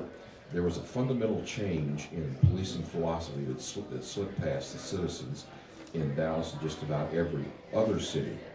And that is when they went from 2 cops in the car to 1 cop. Aubrey Hawkins is an example of that. Had he had a backup, in all likelihood, they both would not have been killed. That's a very simple thing. 1 cop, not 2 cops, and it is real hard to get the chief of police's attention on this or the city manager. The fundamental difference is chiefs of police are political animals. They're hired by the mayor or the city manager or the city council, as in Chicago, and the mayor, in order to save his hide, fired somebody who's probably not responsible. Sheriffs are subject to being elected, and you can't run them out of office. They got to stay there and clean up their own mess. There are 3 things about Freddie Gray, 2 of which I think everybody's heard, and one you haven't. Freddie Gray had an egregious arrest record, 17 or 18 arrests and convictions for drug dealer. The cops that put him into the car knew that they were violating a well-established policy. They had to, certainly the driver and the supervisor, as I sometimes say. And there's another aspect that I've only seen once or twice in the papers, and I'm wondering if any of you all heard this. A few months preceding this incident, the city of Baltimore had to settle a similar case with a couple who were rousted around by the cops. And to the tune of several $1 million. So there's not any way possible that everybody on that freaking police department didn't know about it. But they went ahead and did it anyway. I don't see any way you can avoid saying they were trying to discipline them. If Freddie Gray, a low-life drug dealer, had been shot in a drug deal, it wouldn't even made the newspaper. The problem is the cops and this is your problem, Mr. John Burke Society, is the cops are way out of control. The third thing is that everybody talks about his arrest record, but I've never seen anybody ask the following question. If he had been arrested and convicted so many times, why was he still out on the street? What's the matter with the lawyers, the judges, the grand juries, the county commissioners, the state legislature in the great and grand glorious state of Maryland, or any other state? They don't prosecute these low lives. Very quickly, there was a recent article that showed the incarceration rate. The United States leads the world. I don't remember the exact number, but it was something like 7 or 8 per 100,000. But the main thing is we're 3 times greater than the number 2. I would think, regardless of any guilt or innocence, the taxpayer would want to know why. Why are we different? Greg, that statistic of 25% Let of him the people talk. who are incarcerated Yeah. in the world are incarcerated in the United States. Yeah. Okay, that's the absolute. Well, I'd sure like to know why. Another thing is when you talk about the police, Up until recently, every time a cop would see somebody videotaping, they would come over and confiscate it on the idea that they were being, it was part of the evidence in the investigation, but they never returned it. It always got lost. That's obstruction of justice. The Supreme Court finally ruled had to give their ass a kick and tell them that that's free speech. They can't confiscate it. I don't like the federal government sticking their nose in, and I damn sure don't like the federal court sticking their nose in. But here's a prime example of where they finally got something right. A judge once told me, and he was no flaming liberal, he said, Greg, cops are not there to help you, and they're not your friend. Just as sure as shooting as the sun comes up in the east. The central problem that cops have is they won't testify against each other. Now, Mr. John Birch over here, if you think, well, you should ask the police next time if they know any bad cops. They'll probably tell you yes. Then you ask them, how many have they ever turned in? The answer is probably 0. And that means the police cover up for the guilty, and anytime they want to testify under oath in a court of law, I would say immediately reasonable doubt arises. And in one final thing, when you get to come and give your rebuttal, and gee, I could go on a lot longer than this too, but please tell us who the late John Birch was and why he is significant in history and why y'all chose him. Okay? Thank you.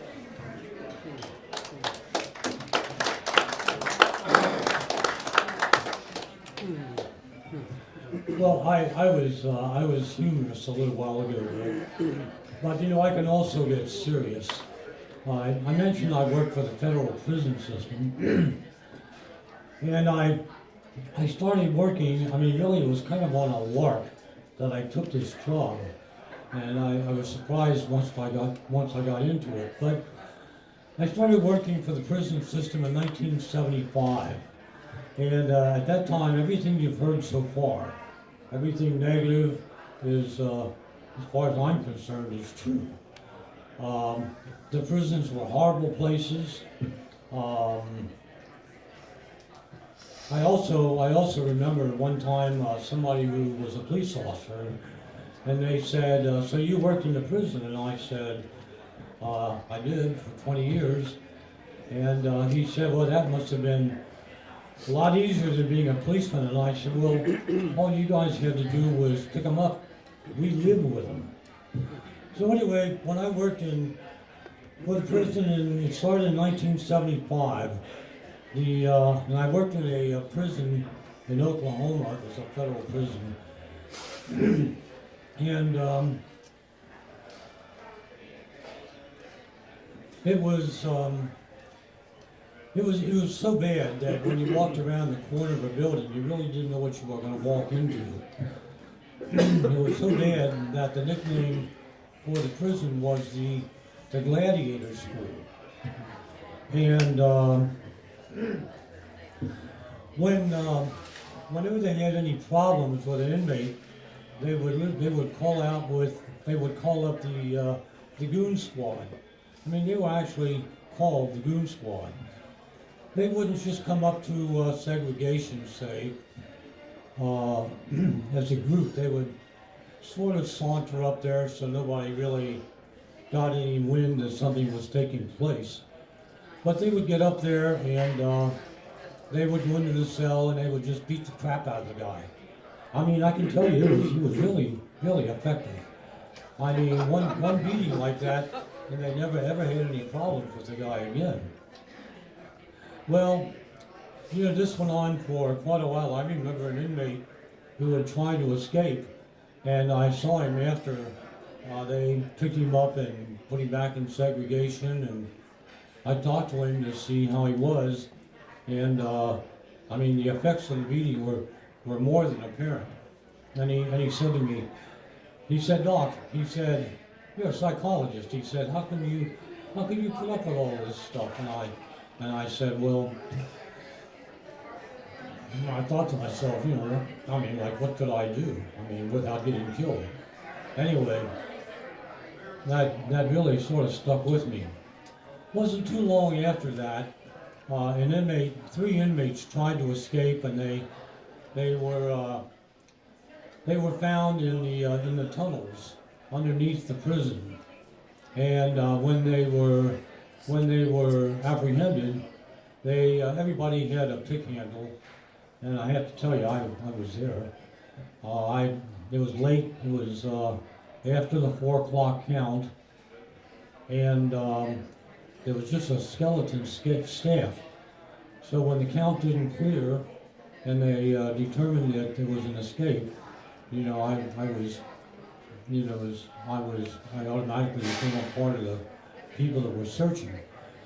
Well, anyway, we had pick handles, not axe handles, pick handles, and when the inmates were found, they were really beaten up pretty bad with the pick handles, and anyway, I got to shorten this story a little bit. So anyway, what had happened with the pick handles?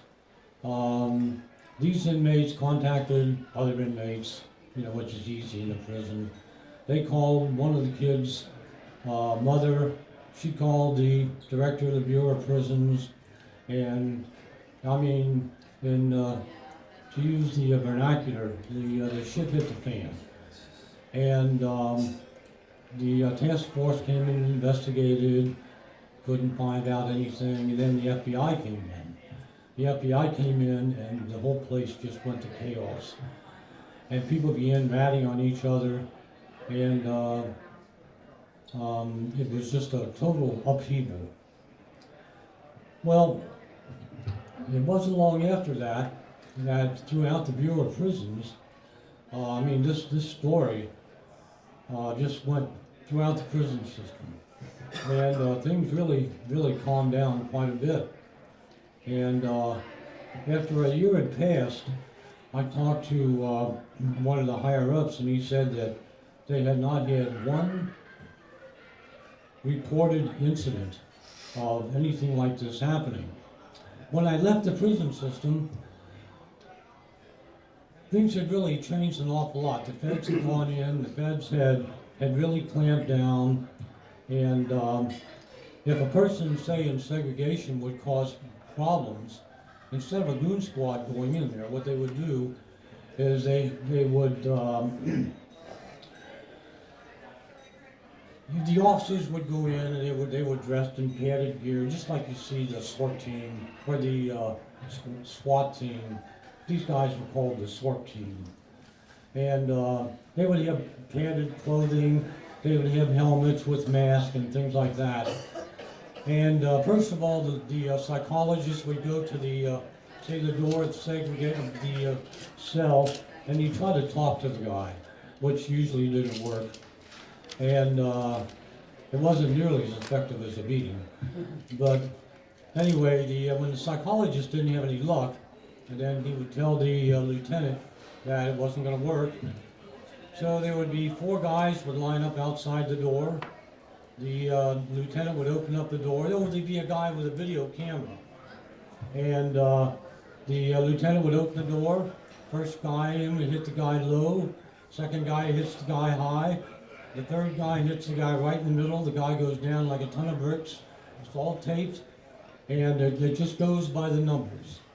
The 4th guy reaches underneath, grabs the guy's legs, pulls him out from under the other officers, puts the cuffs on his legs, they roll him over, put the cuffs on his wrists, and that's it. And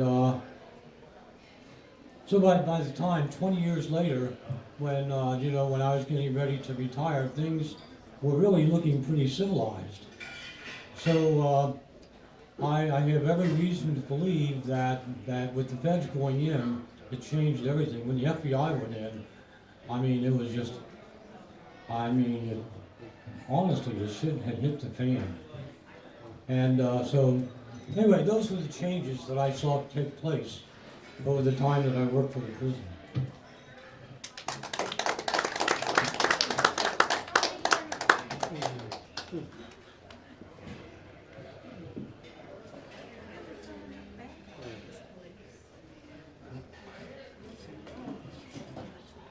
see if I can speak clearly. I've been a little congested the last few days.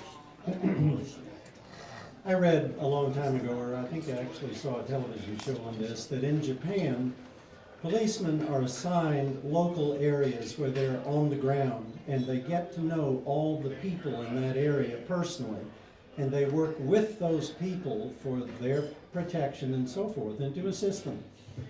The police in Japan are required to take courses in flower arranging because it teaches them sensitivity. I look at the ancient, I've mentioned this several times, Egyptian kingdom that lasted peacefully and very prosperously for 5,000 years.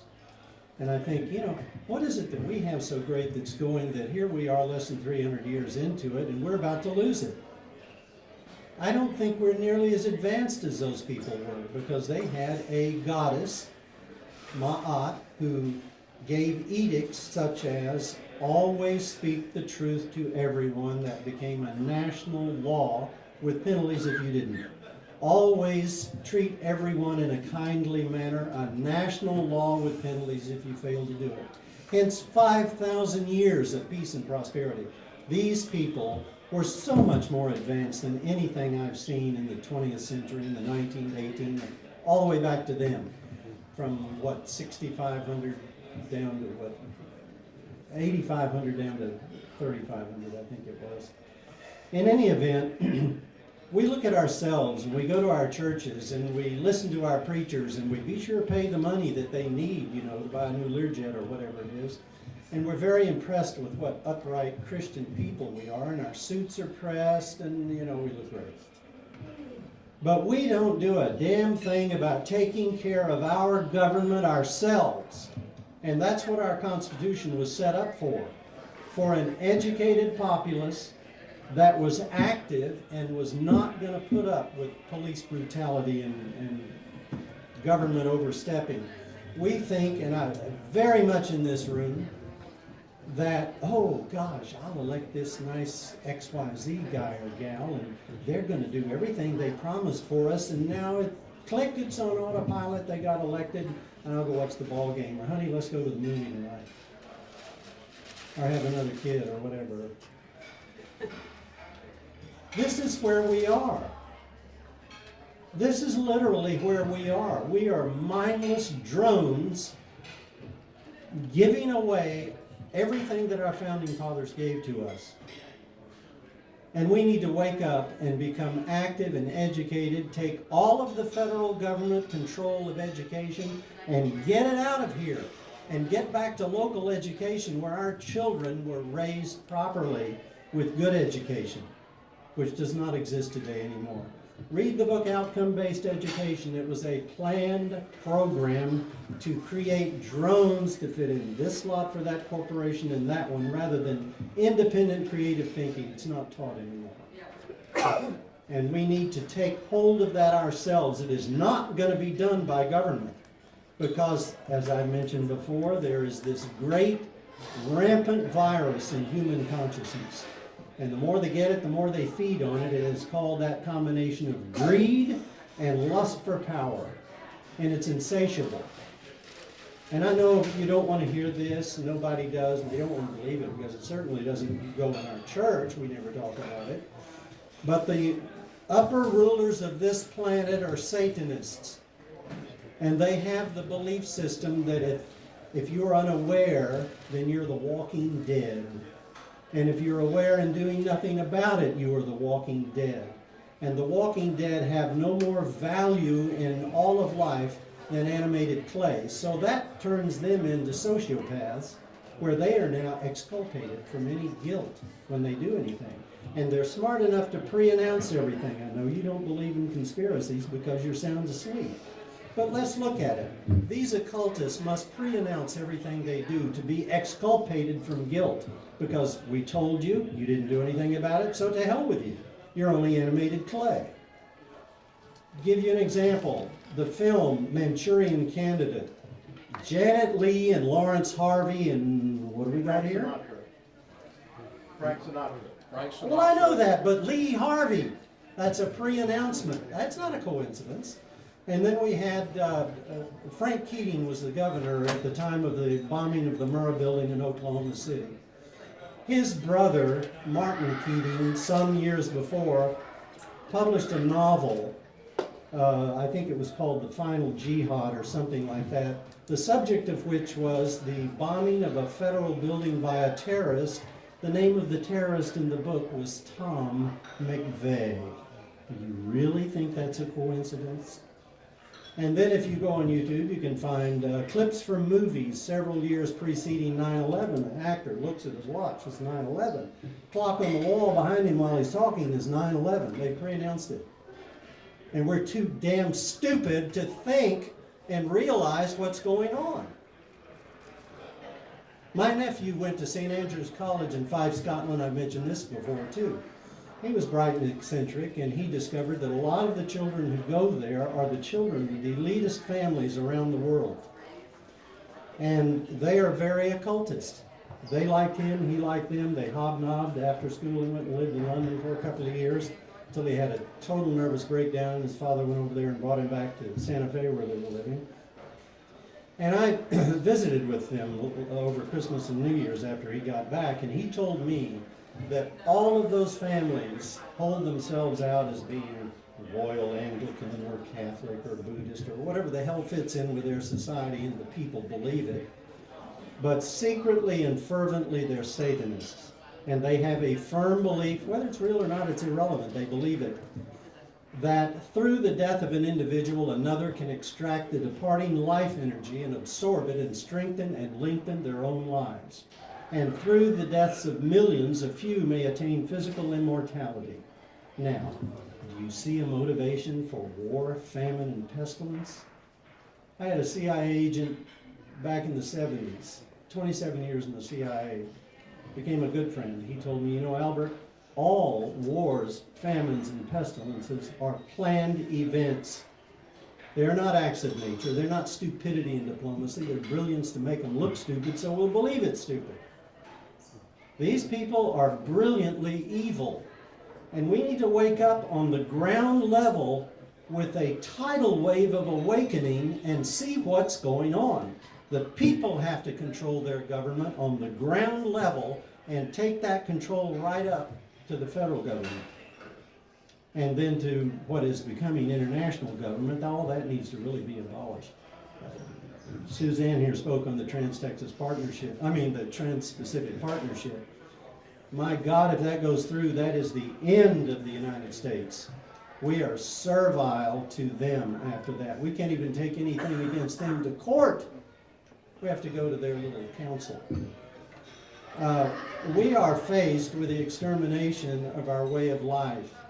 And the only way that we can do anything about it is on the grassroots level, and that means we got to be sure our children get better educated, and we have to take action.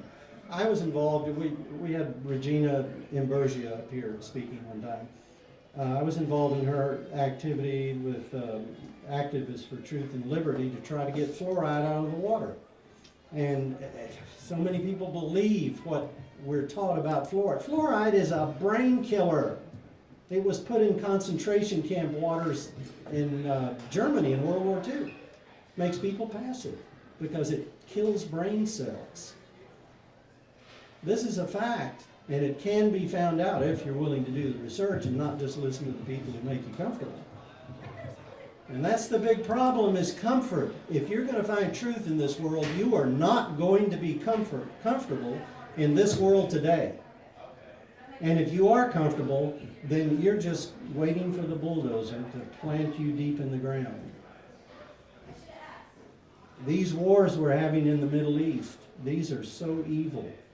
These trumped up reasons for them happening are so evil. I never thought that I would think that my country is the biggest black hat in the world, creating the greatest international crimes ever, but I do believe that today. And I'm very sorry about that. And I think that we all need to take action on the local level and not think that if we elect this nice guy who says everything we like to hear, then my God, our guy's there and we've got the predominance in Congress, so heck, Put it on autopilot. Greed and lust for power are the controlling factors and the extraction of life force. And I know that sounds very occult because it is, but it's also very factual, and we need to wake up. Look up the ninth circle on the internet. The ninth circle. This was the outing of a huge pedophilic ring that is international, and big figures, including one of the popes, one of the prime ministers of Australia, and on and on and on, were outed in this deal.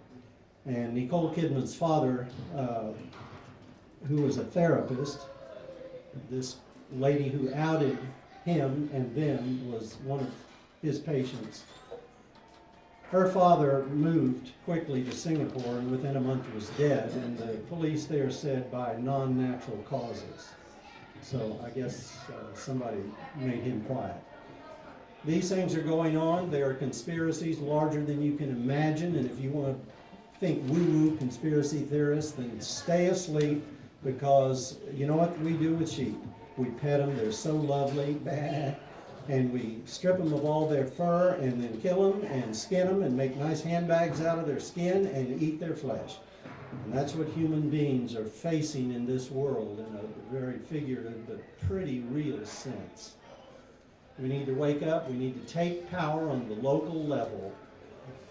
I practiced law for 8.5 years, as I mentioned here, and there's some new people, so I'll mention it again.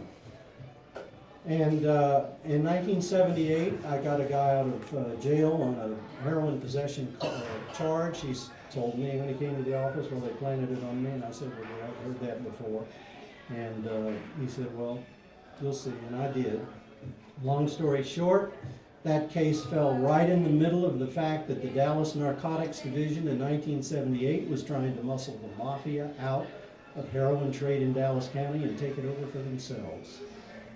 I had a state official, city, state level, federal level investigation in the Narcotics Division at that time.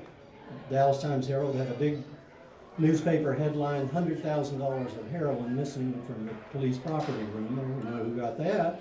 We had access. I spoke to the author of those articles, and he said, you know, Mr. Ullman, he said, we don't have any problem proving all the things we're writing in this series of articles. We just have a huge problem figuring how to get the public to believe it. There it is, belief systems again. And emotions. Emotions. I've said this 1,000 times. Every degree of emotion necessarily alters your perception of reality. And if it's serious issues, you need to push those emotions aside and think logically and clearly. I'm going to give you one little example here. Am I running out of time? Yeah. Oh.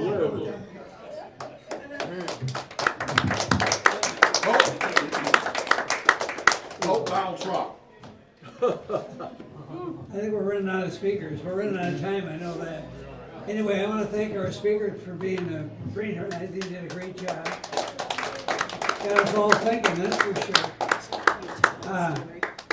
I can't add too much to this other than respond that I would like our speaker to explain to me why the, what is it the group you represent, why they are the forefront of what your thought is on this. But I think that the federalization is very real, what you're talking about, but I think a lot of it happened that, you mentioned Obama and different things, but I think that they're trying to get the police to look more like the locals than by these different things that come up, so that the police do look more like local areas and don't look like a federal SWAT team coming in all the time, because the police that are local have to identify with local people and you have to trust them. So this is what we have to work to get done. Anyway, underlying all of this, I think part of our problem is that our corporations in this country have gotten bigger than the country. They've gone overseas, they've taken the jobs with them. We've allowed this to happen, and we're in trouble. We got our debt is huge, and we got a lot of starving people in this country, a lot of hurting people. And we have some crime, and we have people blaming other people, and this is all part of the melee of problems we have. And those are some of the problems that have to be addressed. But I'm not gonna go on that. That's a speech for another day. Anyway, our speaker gets to comment on the comments here today, and we get to close this meeting.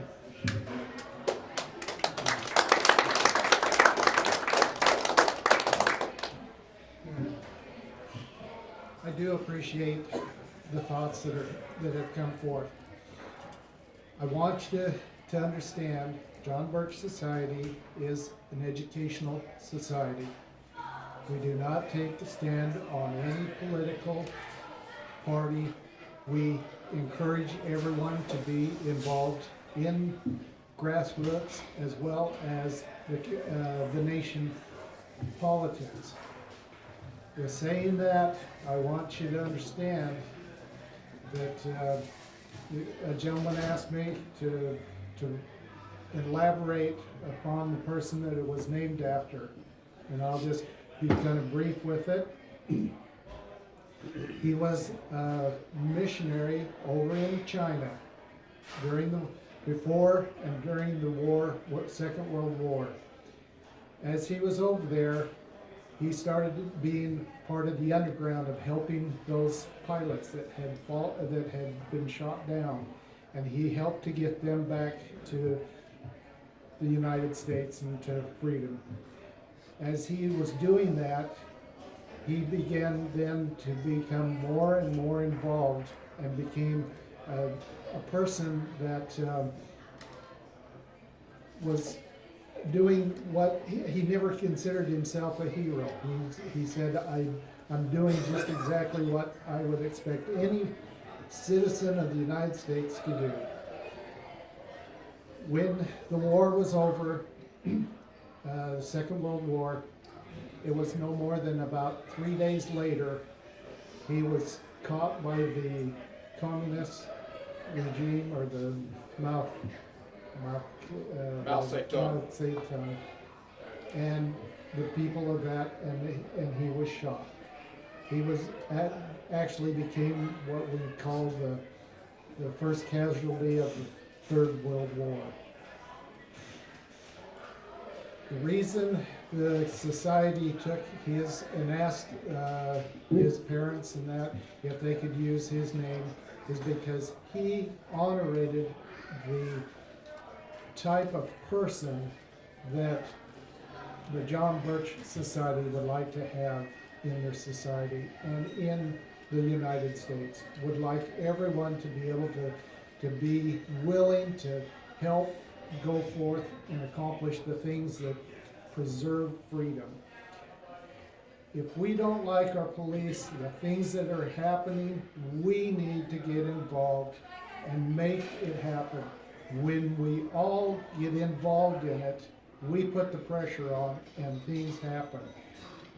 As far as politics, as far as policemen, any of those situations, burning cities and rioting is not the answer. It will not accomplish the things that will be accomplished as a group of citizens. As we learn to be the type of juryman, we will hold people accountable for what is done. And that's the key. We need that education. We need to get the federal government out of education, back to the local levels. That's what we're trying to say. Do not allow the local police to get federalized. If they do, we lose just as we lost in the education of our children. So with that, we'd like to have a drawing on the gifts here. Don't look, but take draw one.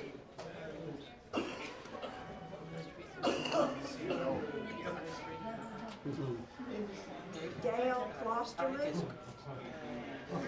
Dale. So avail yourself to the education things that are here. Don't be asleep and allow our freedoms to slip away. And I thank you very much.